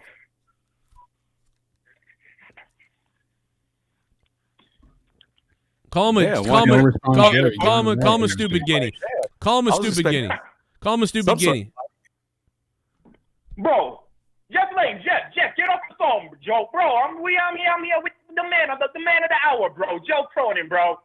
Hey, listen, Vince. I want to ask on behalf of Cody Rhodes, are you still a homophobe? Joe. Yeah. Brother to brother, bro. God bless you, bro. God bless the Jeff DeMarco, bro, and Jeff and all of them, bro. There's no way God's green earth that I am a homophobe, bro. I figured that. It's Jake DeMarco. Jeff is your co-host, but thank you, Vince Russo. Thanks for the call. I appreciate it, brother. All right? And I had to rush it down my throat. All right. Let's relax. That was pretty funny. I'm sorry, Vince, but Cody Rhodes says you're a homophobe. So we're going to have to go with that. Botch Club, thank you for the $4.99. Botch Club with the donation coming in. Botch Club, thank you very much. Out of nowhere, man. Out of nowhere. If you want to support the show, go on patreon.com/Joe Cronin Show, my Patreon, and check it out. Tomorrow night is Monetize This, and we'll be live over on Corrupted Nation, my other YouTube channel for Monetize This. Luis Antonio Alejandro is the current king of the wheel. So we did the lawsuit with Candy Cartwright already. We did. Yeah, we got the draft coming up tomorrow. The draft. That's the obviously the big news of the news of the week. They did release the rules today. WWE on Fox posted them. So there's going to be a total of 60 stars, males, females, tag teams that are placed into the draft. The draft begins Friday night, concludes Monday night. More than 20 superstars are eligible to be drafted on Friday night, and 30 superstars are eligible on Monday night. SmackDown gets 2 picks for every 3 that Raw gets. Tag teams count as 1 pick, unless you decide to split up a tag team. Any undrafted stars at the end will be free agents and able to sign with the brand of their choosing. So if you don't get picked, you get to choose where you want to go. That's not a bad setup, you know. At least you're not just a total free agent like last time where you don't belong. Well, anywhere. that number one, it also sort of like then we don't have to worry about people getting picked and that stupid stuff. And then I guess they can cut an angle of like, I want to go to SmackDown because I always wanted to fuck up that no good, whatever. And like, that's a story, I guess. Who cares? It gives them at least some reason to choose a brand. Yeah, the brand. So on Friday, did you say the brand? If this was a shoot, you have 90 wrestlers on SmackDown and 5 on Raw. Yeah. Essentially, but. So SmackDown's going to get the first 20 picks, and then on Monday we'll see Raw get 30. Obviously, they have 3 hours, so they get the extra 10 picks. On Friday, these are the available names: Asuka, Sasha Banks, Bianca Belair, Dana Brooke, Humberto Carrillo, Elias, Angel Garza, Drew Gulak, Heavy Machinery, unless they split them up, The Hurt Business, unless they split them up, Mickie James, Lucha House Party, Drew McIntyre, Murphy, Ray, Dominic Mysterio, Naomi, The New Day, Roman Reigns, Ricochet, Seth Rollins, Mandy Rose, Shayna Baszler and Nia Jax are considered one since they're tag champions. That's interesting. Shorty G, AJ Styles, and Jey Uso. So quite a bit of names are missing from that list on that side. And then Monday, basically anybody I didn't name. So Aleister Black, Alexa Bliss, Daniel Bryan, Carmella, King Corbin, Apollo Crews, Dabba-Kato, Dolph Ziggler, Robert Roode, the Viking Raiders, Lacey Evans, Jeff Hardy. They'll be available. Retribution, Matt Riddle, the Riot Squad, Peyton Royce, Arturo Ruas, Sheamus, Shinsuke Nakamura, and Cesaro. The Street Profits, Braun Strowman, Tamina, Akira, Zelina, Bray, and Sami Zayn are all available on Monday. So I don't know why all stars aren't available to be chosen. Yeah, what the hell? Either day. It's very weird the way they're doing this. And if you notice, I don't see anything about NXT anywhere in this. Yeah, I don't understand the NXT part of it. It feels like nobody's coming up from NXT. It seems that way. One of the things I heard, which has no proof, I have no way to verify. And why can't people go down? Why can't people go down to NXT and go up to whatever? But anyway, I cut you off. No, I agree. NXT should have had at least 5 draft picks and pulled some people back into its brand. I think that would have been great. They're all hurt. Yeah, they could use a few extra, I don't want to say bigger names, but more known stars. Yeah, and it would certainly add to NXT. But what I heard at one point being mentioned, which kind of seems to make sense, is that we won't see call-ups come from the draft, and it would end up being what they did last year and the year before, where they just bring up a group of names all at once, where they brought up the 4 or 5 people from NXT. They would do that sometime around December or January. Wow. Now, again, take that with a grain of salt, but with NXT being pretty much not mentioned at all anywhere with this draft, that kind of makes sense. I'm not saying it's definitely what's going to happen, but this predetermined BS draft just really is pulling the wind out of my sails. I don't understand why they're limiting as to who could be drafted when. I mean, Rick, you see Retribution is only available on Monday. It says the second night of the draft will continue with those on Monday. Those available superstars are as follow. So, and that's when it lists everybody that can be chosen that day. So basically, Retribution can only go, or are they doing both each night? That's what I'm not understanding. They should be excluded completely because it kills the whole mystique of the characters and the storyline. That's what we'll want now that they have contracts. They're considered a tag team. Well, could you imagine somebody? I agree. I drive Slapjack. Yeah. To Raw. And another thing that's like confusing about this whole situation is there are no authority figures. So who are doing these picks? Well, it's not like the first draft where they had podiums and representatives for each brand where they can, kind of counter and, pick, counter.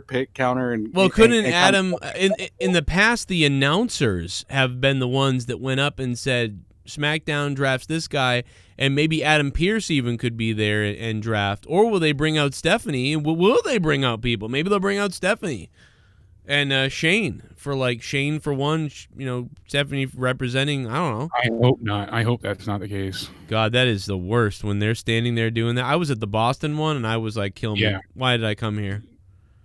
Last year's was a little bit better with having people in the back, Yeah. and it's like, oh, these are the Fox executives, these are the USA executives. So if they're going to do it where Raw and SmackDown get to draft on Friday night, so SmackDown gets the first picks, they get 2, then Raw gets 3. Okay, then that makes sense why they have certain stars set only available for Friday, and then they'll both get a chance to pick from those on Monday. But if they're just doing it where SmackDown gets it on Friday and Raw gets the rest on Monday, then why do they have separate pools? It's so and confusing. could they haven't they done in the past where they say basically like Retribution is one group or whatever? Yeah, all tag teams count as one. Retribution counts as one. Riot Squad, Street Profits, tag champions, all 3 tag champs count as one, obviously. Right. And that's the weird part too. That's another thing. That's a weird part because is Retribution a tag team or are they a faction? They should be a faction, but they're considered a tag team. But the Hurt Business is a faction as well. They're not really a tag team. And they're considered one entity as well. So, wow. I would just say, yeah, any tag teams or stables, we'll just put them in the tag team category, I guess, to make it easy. That way they don't have to go subcategory. Yeah, unless they want to split people. Right. But. Right. Yeah, it's confusing why the Hurt Business would be considered a tag team or faction and they all go together. Is very confusing when one of them is a singles champ and the others don't really participate in tag team matches. Yeah, exactly. and then if you look at the names that are left off, John Cena, Becky Lynch, Goldberg. I mean, obviously John Cena, Goldberg, you wouldn't think, but Becky Lynch is huge. The Big Show, maybe, he wouldn't be, but Edge should be on that list. Samoa Joe, I know he's on commentary, but he's still, you could draft him either for commentary or for, to be a wrestler. The Forgotten Sons aren't included. Sonya Deville, Jinder Mahal, Bo Dallas, the Singh brothers, Mojo Rawley, Jimmy Uso, even though his knee is injured, he's left off. Ivar's not on the list, but that's because he was injured before, but now Eric's also out injured as well, so I imagine they'll both be off the list. But still, Becky Lynch not being included is certainly interesting. Kind of a, I guess, a safe move. Like, we don't know, like, just keep her out of it. We'll figure it out. Yeah, I didn't hear about Charlotte either, but. How about Rousey? Her contract ends at the time for Mania this upcoming year. She won't be on the list. So. She won't be on the list because she wasn't last year, and also for being drafted. Yeah, no, she's another one. Yeah, and also they if they gonna bring her in as a surprise, they don't even want to mention her. I bet so. Yeah, certainly not. If she was to come back, it would have to be, I imagine, a Mania build. It would be either Royal Rumble or shortly thereafter. But I don't think she would come back unless the fans are back. Right. That's my. Or unless Becky's back. Unless Becky's back too. Yeah, that as well. We don't know how long Becky's going to take after the child's born to, be away. So she might not come back. You never know. Anything's possible. That's for sure. I mean, I know that a few others on the list, but we've been hearing the Forgotten Sons might be coming up without Riker, or they might just include him, but it'd be like more of a quiet inclusion. We'll see. Right. Yeah. Well, all because of that thing still. All because he said, "God bless the president." I still can't believe that. Yeah, such a very, simple statement. Your career's ruined because you said, "Bless the president." Yeah, he didn't say FBLM. He didn't say, anything hate, driven or really disparaging either. It was just, thank God for president, something like that. I love our president. It was very simple. Oh my God. It's even more weirder because the president is literally the McMahon's homie. So right. It's wild, right? Like, you'd think they'd be like, well, good job. I don't know. I wonder if Vince even knows. Do you think he even knows about that? Or do you think that's like an internal HR thing where they just went into, they told Vince like, hey, he said this during the whole thing and we could be, and Vince is like, yeah, dude, all right, do whatever. I don't care. After he said who? Yeah. Like about 5 times. Well, he was calling them up though, right? Wasn't he calling them up though? So Doesn't he? Definitely knows who they are, right? I mean, wasn't he calling them up? He was calling them up. So but then when it comes to Lars Sullivan says weird shit about people on blogs, and they basically find him. They find him publicly and then called him up. But these guys, this guy just said, "I love the president. God bless the president," and they were like, "Yo, just fuck him. All right, he's done." But Lars Sullivan actually said stuff that's like creepy, and they were like, "Okay, I love him so much, I'm bringing him up anyway. Fine, we'll find him." So think about that. He really said, "Thankful for the president we have," and tagged Trump. Thankful for the POTUS. God bless America, built of freedom, forgotten no more. And that's even kind of part of his redneck character thing too. So like it kind of with the Forgotten Sons, forgotten no more. So people are saying because you used your gimmick attached to the president, that was a big yikes moment, making him an embarrassment. It's not like he said something against BLM or something. And then some other people will still say, well, why is that a problem? Even if he is against BLM, they're a terrorist organization or whatever. Well, the problem is because it's a big statement. The BLM thing is a big statement. You know what I mean? It's sort of like, yeah, there's the good parts, the bad parts, and the whatever, but just the general meaning. Nobody wants you to be attacking that right now. You know what I mean? Whatever you think, no matter what it is. But he didn't do that. He just said, "God bless the president." Like, I still can't believe it.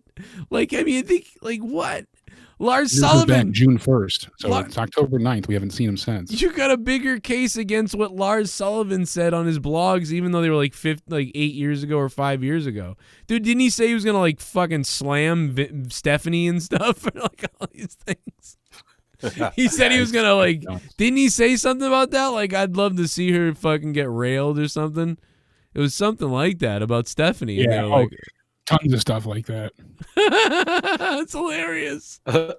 Lars' physique gets him a pass. That's what it is Vince is like, but I don't give a damn. Look at him. Look at that guy. I cover it up. He's huge. See that guy? Did he kill a man? Because Scott Hall killed somebody. I hired him. Snooker too. Like, I don't care. Pat Patterson, I'd give him a pick of the Ring Boys. Yeah, I don't. It's just I have a weird thing with. I always have a problem with contradictions and things that don't make sense, and it just doesn't make sense to me. But I don't know. Now that guy reads like Bible verses every day. Did you know that? Really? I started following him because of the whole thing. I started following him to see what he was going to do or say or whatever. And the guy Jackson Riker or whatever his name is, if that's what it is, who it is, I forget. Yeah, I think it's a automatic thing, maybe, because it seems to post just about daily. No, there's a few days between, so maybe he is posting it, but it's from Bible.com. Yeah, I see what you're saying. Yeah, he posts he reads a Bible excerpt every day. Like I think he is that guy. I think he's that character, but I think he's that guy. I don't think he's he's not the bad guy version that he plays in the show, wrestling, but he's, he is that type of, blue-blooded American or whatever you want to say, red-blooded American. I don't know. He's blue-collar, very. He's also putting up videos of his, religious scripture word of the day as well. Yeah, he's he's a very religious guy, throwback, and he's into the religion and the country, and he's proud of everybody, and, I don't know. That's fine, as long as you're not, doing something else but he didn't do that, so I still don't get it. So anyway, whatever. The bottom line is, you're telling me his tag team partner might come up, but now he won't stay down, so that would break them up. Yeah, well, no, because out of the three of them that are there, he would be the one to stay back, so they would still have two of the other members. Why even have him then? What are they doing with him? He tweeted something, so fire him. Oh, you tweeted something, fuck it. It's baffling, honestly. I mean, I wouldn't. Wow. I mean, I can't believe that tweet had that much blowback. I'm shocked. That tweet had that much blowback. I can't believe it. Like, Hogan said the N-word in private. He comes back. Yeah, I know. And that in private doesn't kill you as much as this. It doesn't. Yeah, you can literally be like, "Yo." It comes down. It boils down to. It boils down at the end of the day. It all boils down to backstage politics and who likes who at the end of the day. Wrong timing too. Bad timing. Yeah. But I feel like this is a guy that Vince would like, that Triple H likes. That, maybe Stephanie. I think so, but maybe Stephanie didn't like it. She's more of the, isn't she kind of the SJW one of all of them? Or maybe the guys in the back. Maybe that's what happened in Famous B. Man, that's what you're getting at. Maybe Big E and all those guys went and said, don't bring this fucking guy up. Or maybe they just went a different route internally, and it just looks maybe bad. or maybe already internally decided to maybe call up James Storm to replace him. Maybe you're right. Maybe. I mean, but this was a while ago. I mean, this was like 8 months ago. Yeah, this is back in June. So back in June, yeah. June so 1st, I mean, he tweeted this. Maybe James Storm. I don't think was on the radar then. I mean, you think? I think. Well, he was supposed to come before the pandemic began, and then the pandemic messed up plans, and that's why James Storm didn't come to the WWE. Huh. So lost by all of it. No, so is he in limbo? Is he not coming? Is he just in limbo? Or the whole group, whatever the tag team has been basically on the reserve side of things since June, the beginning of June. Yeah, they were they were a hot thing at the time, Famous B, and we haven't seen them do anything since he tweeted that. Yeah, they were bigger in NXT, and then all of a sudden they came to SmackDown. They just started. They were only there for like 2 weeks, I think, and then this happened. So right. It wasn't long at all. It was just a couple weeks. Tag match. They had a tag team match, right, for the titles when they first came against Miz and Morrison and New Day, right? Like some triple threat tag match for the something. Trap. Yeah, something like that. But I mean, right off the bat, though, they were destined to be tag champions. We had heard and reported that was the case, that was what was going to happen, and then this happened, and they got demoted. I mean, the only thing I can think is when he tweeted that, somebody raised a flag, and then they investigated something maybe, but he'd be gone if it was that bad, I feel like. I mean, I know that we've already talked about this 3 other times, but I know that some people are like, oh no, politics are coming into the wrestling talk. But it has to, because what is this? This is very strange. I mean, this is weird. You can't fucking I don't know, man. Like, did the New Day get offended? Did they say something? We know how some people are offended by anything. I mean, the guy just said, God bless the president. Like, I stand with the president. Like, God bless the president. I mean, I could see if he said... It could be what Trump was standing for at that point in time, too. There's such racial tension, and it just wasn't a... it's still bad, but... It's a weird... It was just a very weird I know time, that some people are like, fuck that, I'll do whatever I want. I'll stand up, and I don't fuck all this shit. But, I mean, myself, I'll admit it, I wouldn't have tweeted. I wouldn't have done that. There are consequences to your actions. And I know that there should absolutely be nothing wrong with saying this. You know what I mean? There shouldn't be. When Obama was president, if people were attacking, if people were attacking people, then, I would say, hey, listen, man, I respect the president. Fuck all these people. About Obama, and then I'm like laid off and put to the side because I basically just said, hey, I support the president. I got suspended for my opinion, for my support of, like, I'm going to support the country and the president, Oh, yeah? Well, guess what? You're going to sit on the sides now. What? The fuck? Now, Famous B would say, like, well, I just wouldn't even put myself in that position. I would have tweeted something about wrestling or fucking something that people were there for, not fucking all this personal stuff. So that's the problem. Yeah, that's the problem. You have to keep, that's why people are fighting to get their own names and separate, as if they were going to have 2 Twitter accounts, one for their private name and one for their WWE character. It was a hot period time too, right? Like they might have been worried, like, bro, you're going to say something, even if it's like, yeah, sure, you can say whatever you want, and we agree, but stay out of this shit because they could come to the performance center and like burn the performance center down or something. Like, so maybe that's what they were thinking, or maybe it was like, hey, let's set an example.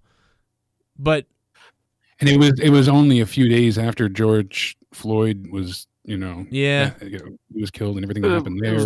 Such a vague comment though, and statement. Like, he didn't say God bless the president because this or because exactly. He did this and that. Like, it was just a vague statement.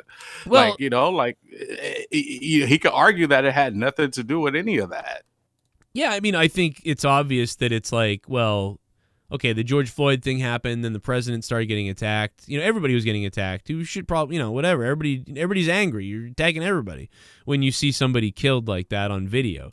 You're attacking everybody, and everybody, depending on where you live and your background and what you saw growing up, everybody was throwing their 2 cents out there. You know what I mean? If you were in a certain environment and you were harassed by the police, your idea was this is what they do to us, and like that was your opinion. If you're in an area where the cops are good and you have a pretty good life and things are pretty decent and that stuff doesn't happen to you, then your opinion is that most cops are really awesome, sweet people, and those are like just that's a bad cop. That doesn't mean they're all bad. I'm going to defend people or whatever. Or you think the president doesn't have anything to do with it whatsoever, so you defend. So the guy gave, I guess, his big thing that he wanted to say was, God bless the president, and people found that to be offensive because that was his take on the whole thing. It wasn't, because they were looking at it as if, from a Republican's eyes, and no matter what side he stood for, but like you said, it's just a blanket statement. But you know what? I couldn't be any more opposite than this guy. This guy reads the Bible on his stream.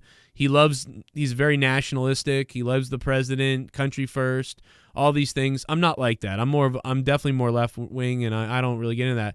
But it's wrong that this guy got this treatment for just tweeting this. Now, you could have easily gone on the side and said, "Hey, dude, you should stay out of all this stuff, because if you keep this up, you're going to get attacked. We're all going to get attacked. You're a public figure working for our company. This isn't like whatever his real name is. This isn't Jeff Jones's Twitter where he expresses all his feelings. This is your representation of NXT, and like if you go against the grain of the people that are going to support us, you know what I mean? So don't get into the politics stuff. Tweet about your job is to take people's mind off of this. You know what I mean? To tweet positive things about wrestling, or if you want to be a heel, be a heel, but don't warn him. Whatever. So like all you could have done was set him aside and say, "Hey, we're looking at whatever." But I guess maybe it went too far at that time, because if we do remember, all the wrestling sites were picking this up and the millions of SJWs were going at it on him and people were sharing it who weren't even part of WWE. And so maybe that's but damn, like it's what is it? But they made it seem like he said George Floyd deserved to die and BLM is a terrorist. But all he said was something so simple. That's what's baffling. It's just weird. Yeah, and this is the same company when Obama was in office. Mentioned live on their broadcast when Bin Laden was assassinated. Right. Yeah. Well, John Cena had to announce that. That's because, but you got to remember that Obama, the press loved Obama. The Hollywood loved Obama. The press loved Obama. Obama did some horrific things, and we never talk about him bad. I'll admit it. I never even knew about half the things Obama did, because I was just like, oh, I love it. Obama, he seems so great. Like I voted for him.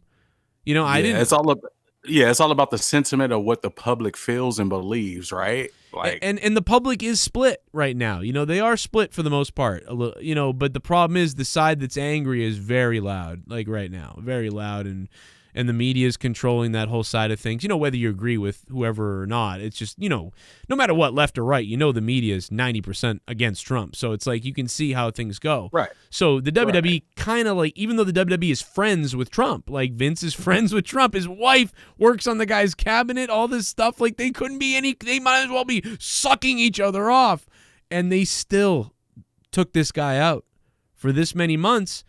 Because when it comes down to it, it's about the business and the public perception and the media and the partnerships and the sponsors. Yep. And NBC, USA Network, they hate Trump. So it's like, NBC probably doesn't hate him too much, because didn't he do The Apprentice on NBC? Right. Wasn't that NBC? I don't know. It might have been ABC. Yeah, it was. Okay. It was NBC.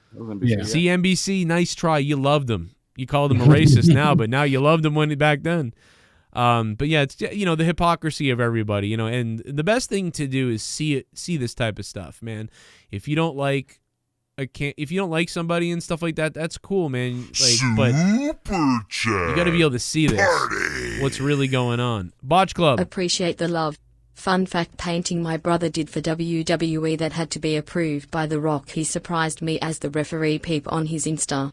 Wow, that's fucking awesome, Botch Club. The one of the rock bottom. Yeah, that looks great. If you smell, man, Farouk Nation. At first I hated The Rock. I really hated The Rock. When he took over the nation, man, I was so mad. I was like, this little scumbag taking over Farouk's fucking club, man. What the hell's going on? Yep. And then eventually he just got you. Like you just liked him. It was just unavoidable. I had so much. I agreed though. I couldn't stand him, and he was smarmy and an asshole. But then as soon as it didn't last really long. into the die, Rocky, die, and all that, and dude, I just gotcha. I just can't believe how long it didn't last for. Like, what I want to say is that at the height of die, like not die Rocky die, because that was first people said die Rocky die when he was the good guy trying to get over. Yeah. But then we were saying like die Rocky die like when he was the heel. And dude, I'll never forget, God damn it, dude, the South Shore Music Circus. 3,000 people, tiny ring, South Shore Music Circus in Massachusetts. I'm in the front row, and the ring is right in front of you. When the wrestlers come out of the ring, they land in your lap, and the ring spins in a circle in this tiny little place. And The Rock is coming out, and I can't believe I'm there. And the reason why they were playing the South Shore Music Circus was because these venues were booked a year or two ahead of time, right? So you got to think about it. It's like The Rock is in the Nation of Domination, right? He's now the leader of the nation or whatever it is. And Ken Shamrock's there. He's in a feud with him. And I mean, wrestling is just off the charts booming. It's starting to boom and go crazy. But a year ago and a year and a half ago, shit was dead. So they were booking these small places with premium tickets, and there's the larger than life wrestlers in front of you. It wasn't a year and a half before. We didn't get like, you know what I mean, Doink the Clown and Duke the Dumpster and like nobody, and like Shawn Michaels was the biggest guy. Probably would have been like Owen Hart headlining it or something. I don't know. Bob Backlund. Like there was just like not a lot going on. And there's everybody, dude. Like DX, Mankind versus Triple H, and The Rock stands in front of me. And The Rock stands in front of me, and I'm yelling, "You suck, Rock! You suck, Rock!" This guy is in front of me, and his thigh is the size of my body. And when the Rock looked down at me, dude, he does the fucking thing, and he looked down at me, and he said, "Oh, you're just gonna sit there. You're not gonna put your hand up for the, that type of thing." And dude, I fucking right in front of The Rock, and I go, "Fuck you, Rocky!" And dude, like I was angry at him, man. Like it was great. Like it was like the height of the whole thing. "You suck, Rock, you son of a bitch." And The Rock said, "Fuck you, you jabroni son of a bitch." Like the Rock, he fucking puts his glass on, gets up in the ring, and he's like telling people, he's fuck you to people and stuff like that. And I'm just dude, lashing into the crowd. I miss when they could swear, and I've seen shows where they were all swearing. The Rock and Stone Cold were swearing. After the show ended, it was a house show in New Haven Coliseum. As soon as it ended, they were the Rock was singing, and him and Austin were telling stories and shit. And Triple H came out, and they were all joking around. Mm-hmm. And then they did like a finisher thing back and forth, and then they were swearing every time they hit Triple H with a finisher, and it was great. Yeah. Now you don't have any of that. So, but it's like, I'll never forget that, bro. I mean, I forgot about it. I just thought of it in my mind right now. I think I was 14 or 13? I was either 13 or 14. And, I'd been to a lot of wrestling events by that time. By a lot, I mean 9. I was at like 9 wrestling events. I'd never been that close to the ring, and I've never seen a small venue like that. It was like they were working an indie event sold out. 3,000 seats in this little place. Yeah, that's incredible. And that's such a personal show. So lucky to get that, because wrestling had been down so much in 96 and 95 that there we were in like late 97 or something like that. And this place, we got to see these guys that would go on to be some of the biggest icons. Triple H, Mankind, The Rock, Ken Shamrock, and then DX, like all were there. Like it was like, this is fucking crazy.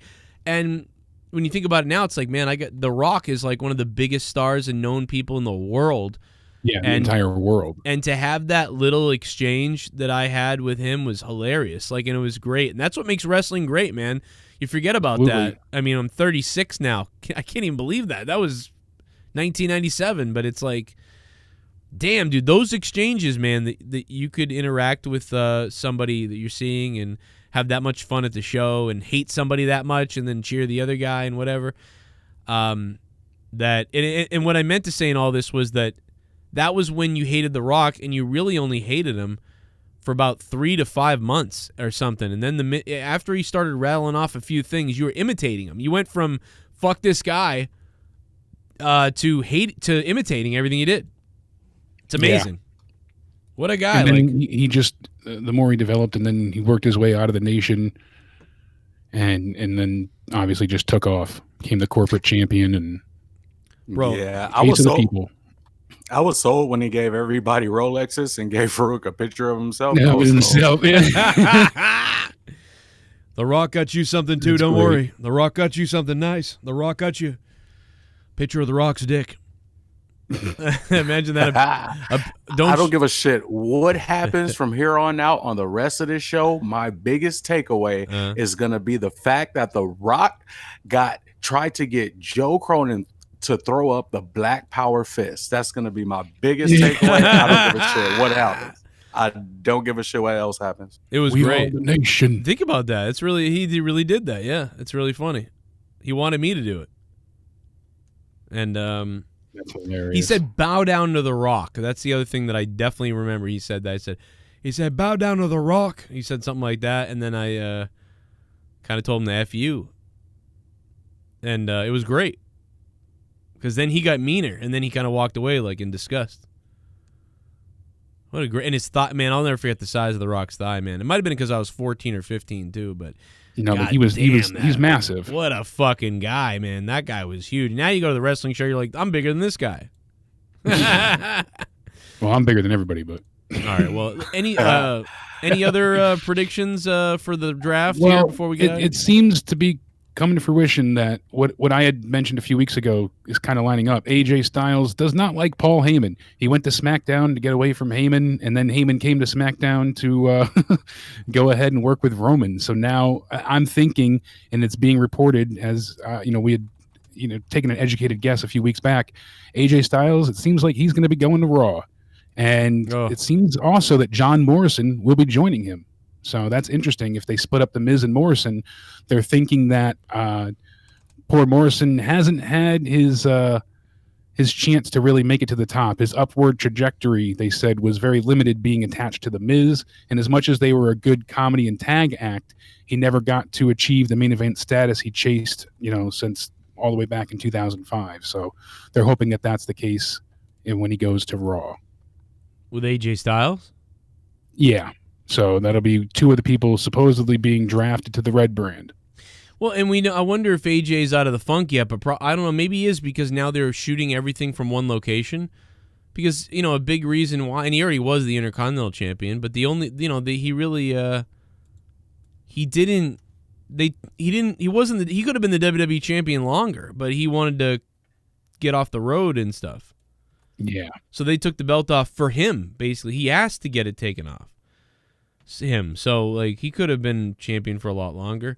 Exactly. I thought he really did a good job, man. I gotta say, listen, I mean, I like Drew a lot. I really like Drew. I really do. And I think Drew with the title is very legitimate. And I think that AJ Styles is another guy that of all the champions, no matter who they were, Seth, Owens, even when Lesnar and stuff and people had it, I know Lesnar, people are going to say, no, you're crazy. He's definitely a legitimate champion or whatever. But just because he wasn't there. It's just, he wasn't there. But the guy that felt like, man, he really is the WWE champion, it was AJ Styles. He felt like he really was the guy. To me. And maybe it's different for other people, but just to me, that's AJ fit that role, and he was a great champion for a long time. It worked very well. And unfortunately, since then, the only person I feel like is a true champ to this point is Roman now as a heel. You're right. We're starting to see something pretty good, obviously, with that. That stuff's been great. Famous B, have you watched any of this recently with Jey Uso? Because him and Roman have been fire. Yeah.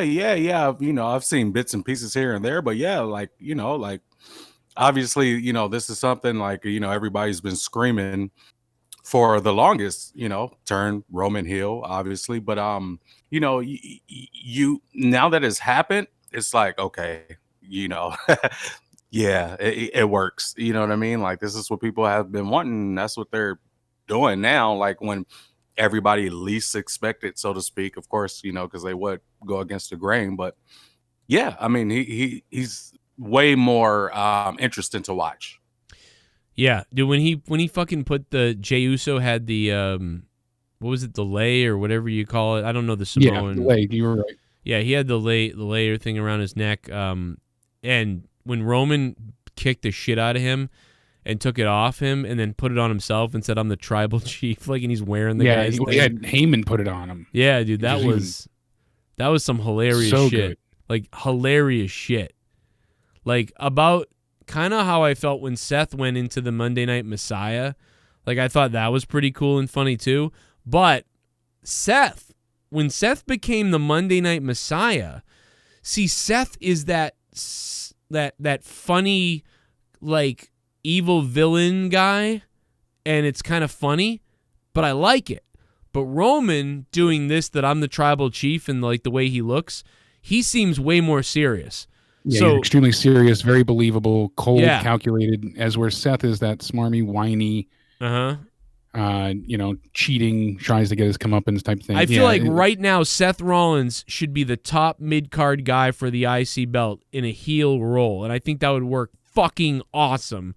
And Roman is now in the main event card as the top heel. So I almost see it like, kind of like back in the day with like Shawn Michaels was the Intercontinental Champion, and, I don't know, name whatever bad guy, like Ric Flair, or name a heel who was the world champion at the time.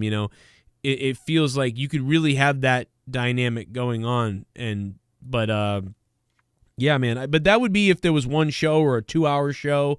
But with all these different shows going on, it's hard to pinpoint who should be where. But I feel like Roman's the top heel, Seth is the top mid-card heel, and that's what I see right now. Who everybody else is after that.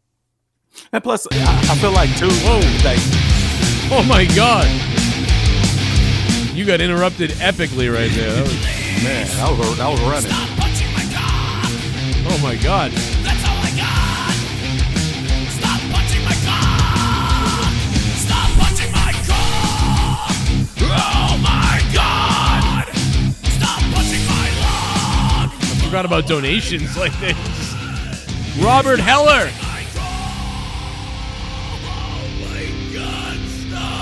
Boom, boom, boom. Are you doing a SmackDown post-draft review tomorrow? Or maybe a live react? I mean, after tonight, maybe, I don't know. I don't think so. But Robert Heller, thank you for the $21.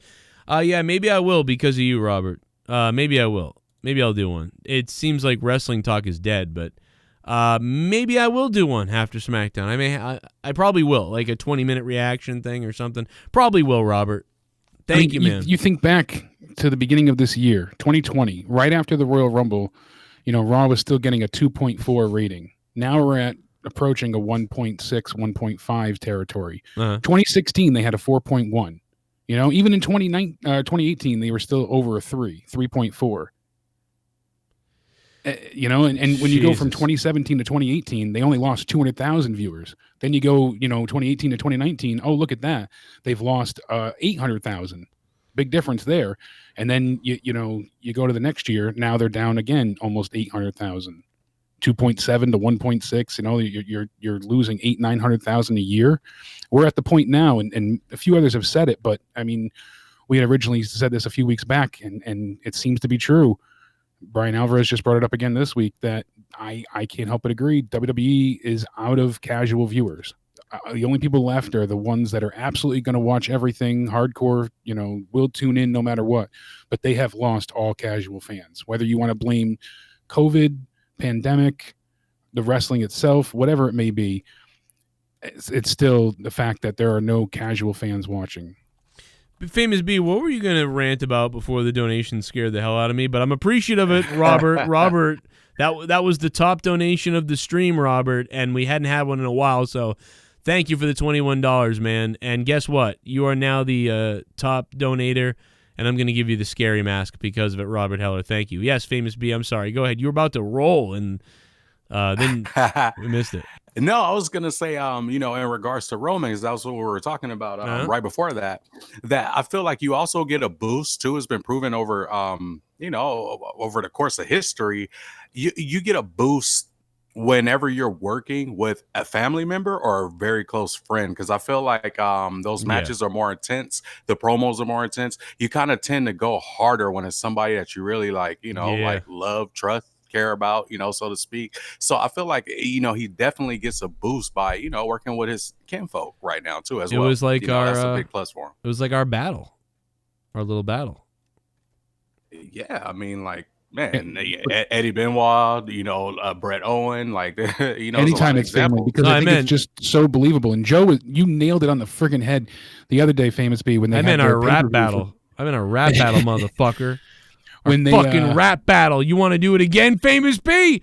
Oh shit! Famous B. Let's Spitting hot fire. This time I won't Spitting fucking hot fire. I spit hot fire. I spit hot fire like Dylan. He did, man. He did spit hot fire. It was hot fire.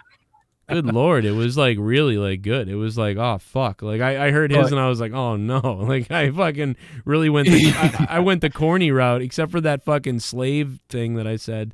Everything else was just like, eh. And then like he fucking was like rolling through shit. I was like, wow, he's like bobbing and weaving through the melody. Yeah, I got fucked. Anyway, go ahead. I'm sorry. With a fatality, no doubt about it.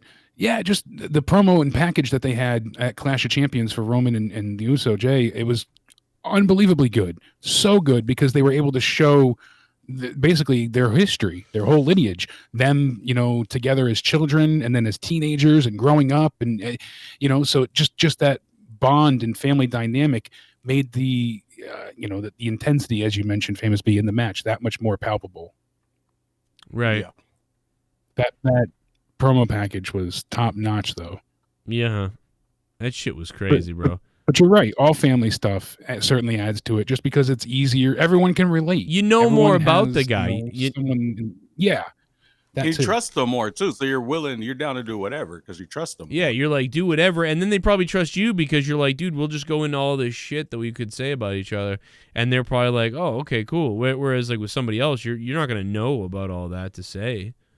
So you're right. It's just like, yeah, it's like when sometimes like some person shits on me somewhere or whatever, and like I'll shit back on them, but like I really only have one or two things to say because I'm like, I don't know who you are. You know what I mean? They know all this stuff about me because they've been listening to me for years, and now they're like, I'm going to shit on Joe, and they know all these things about me. And then I see them, and like, yeah, I can roast what they look like and some of what they're saying, I guess, but I don't know all this crazy background on them, so I don't really, I'm like, I don't know. No substance. Yeah, I don't know. Substance there. I'd make fun of you, but no one knows who the fuck you are. So, like, I guess, like, I mean, that's it right there. Like, there's nothing else to say. Super Chat Party. Our buddy Zach Connor, what's up? It's bold for Candy to go after WWE and Matt Riddle. Yeah, pretty bold. I don't understand this from a legal perspective. I don't know why you do this. Maybe to get settlement out of court, but settlement on what? Are they really going to just be like, yeah, here's $1 million. We didn't do anything, but here's $1 million, so you go away.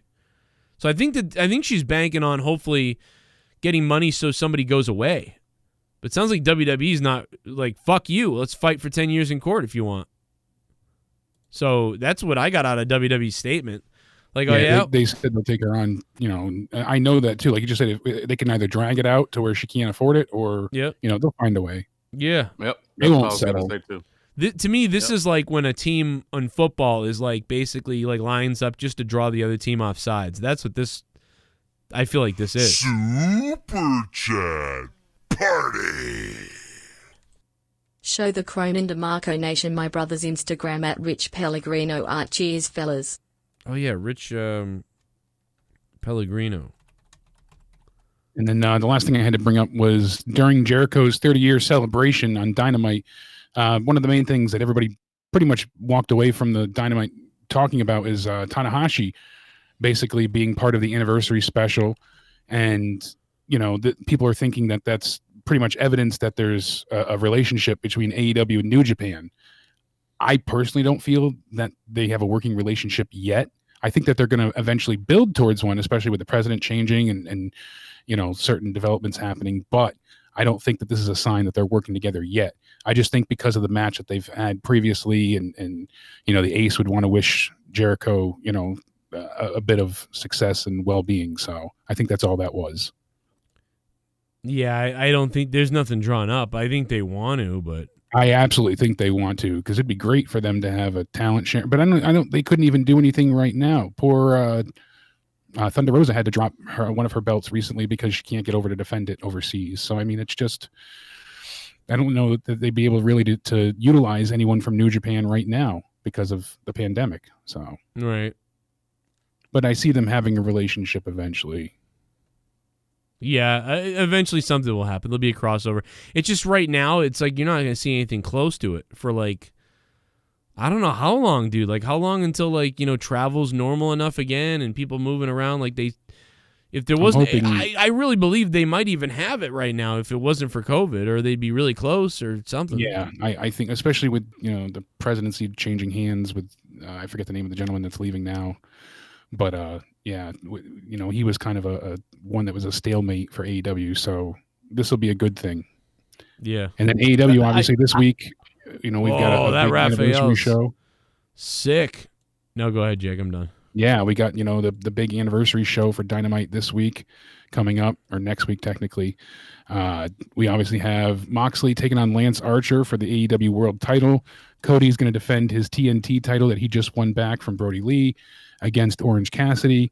FTR is defending their World Tag Team titles against Best Friends. Miro and Kip Sabian will be in action. We'll see MJF and Jericho as well on the show. So, I mean, it's going to be a packed show for sure.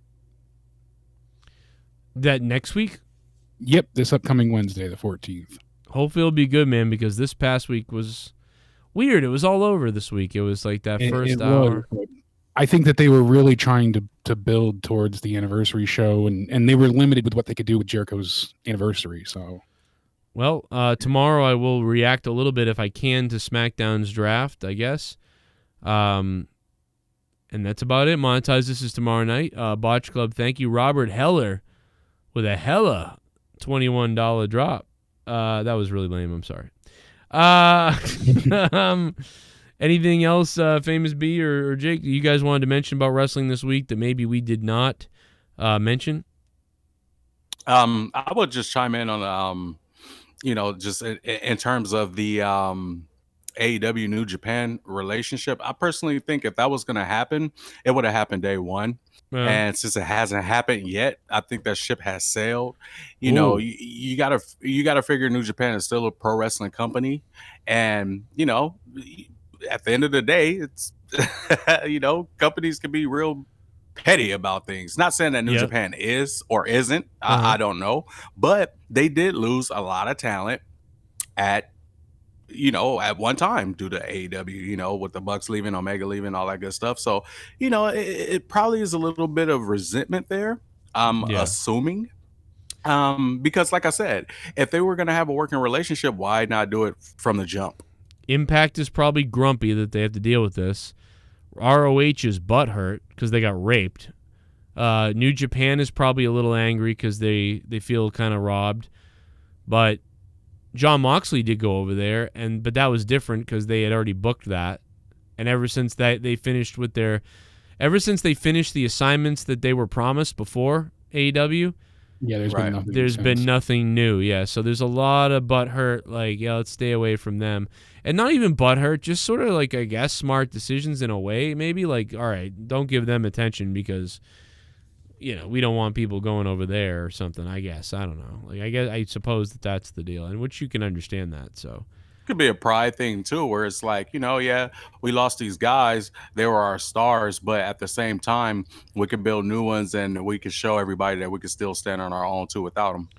Well, the Ring of Honor people, I mean, they were raped and pillaged. They gotta be mad because they're fucking retarded. They let some group of guys come in their company and fucking create themselves and have a giant stage, and then Ring of Honor has their own unique thing going on right now where they're really presenting themselves as full-on sports-based wrestling. And I've only heard about it, haven't seen it yet, but they're doing, I guess tournament styles where they're doing rounds, and there's a bunch of different rules, and it sounds interesting, but I've yet to been able to see it. So, well, we'll see you tomorrow, everybody. Jake DeMarco at Countdown Ended. Famous B at FamousB23 on Twitter. Reach us there at JCS Commentary. Thank you, guys. Check out my Patreon because Talk Spooky to Me is coming tomorrow. Off the Rails episode 8 is up. Morning Madness this morning is up. Tons of stuff on Patreon right now, plus a bunch of questions. What do you guys want to see on Patreon more? Are you looking forward to Final Frontier News, the next episode with me and Dave? Did you know Final Frontier News was back? I don't know. Plus the YouTube channel, you can go subscribe to it, whatever. All those channels everywhere. All my channels are below. Shame on News, Evil Spectrum 3, Corrupted Nation. Tomorrow night, Monetize This will be live there. Patreon, we got Corrupted Saturday night. We got the Morning Madness that I put up. I'll do another one. I did Note to Self recently. Till Death Do Us podcast with me and my wife is coming, and more. And I'm going to be asking you guys what else you want to see on Patreon coming up. All the people on Patreon, over 330 patrons. And there's the $25 producers. Good night, motherfuckers. Shout out to Robert Heller, who was the top dono of the night. 21. See you tomorrow. Hit that like button down below if you can. Share the stream. Tell your friends. Share in Facebook groups. Harass people about it. I don't know. Tweet it everywhere. I don't know. Help out of nowhere. Spread the word. Spread the love. Spread your legs. Pretty good showing tonight of over 680 people. Not bad for out of nowhere nowadays with wrestling being so down. It's actually a pretty good number, to be honest. Yeah, imagine if we had YouTube and this stuff going during the Attitude Era, you know? Oh my God, the Attitude Era, dude. We'd be doing full Howard Stern. Like, I'd be doing, like, naked, like, during the show. I'd be in a dunk tank during the show with a microphone on, and we'd be having people in the neighborhood come up for, like, $10 to take a shot at me, and they'd have to throw a dildo and hit the thing to knock me into it. Oh my God. Fleshlight chucking. Fleshlight chucking. Oh my God. You're fucking a genius. What the fuck? A lot of small ones. Where's that guy from earlier? And I'm bored. Hey, how you guys doing? What's up, man? Hey, Roman Reigns has his fist stuck up my ass. Oh my God, you too?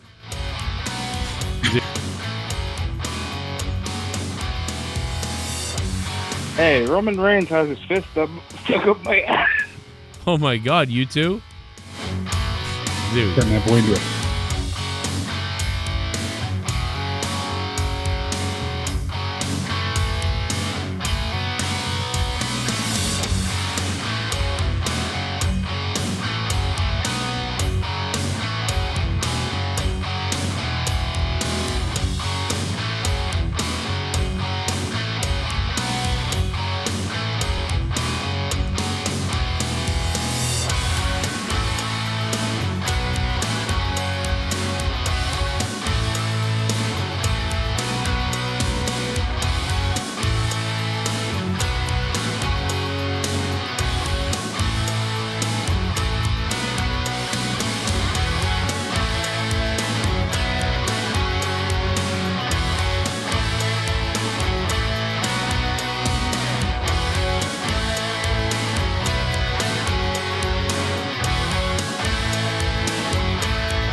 A lot of small ones.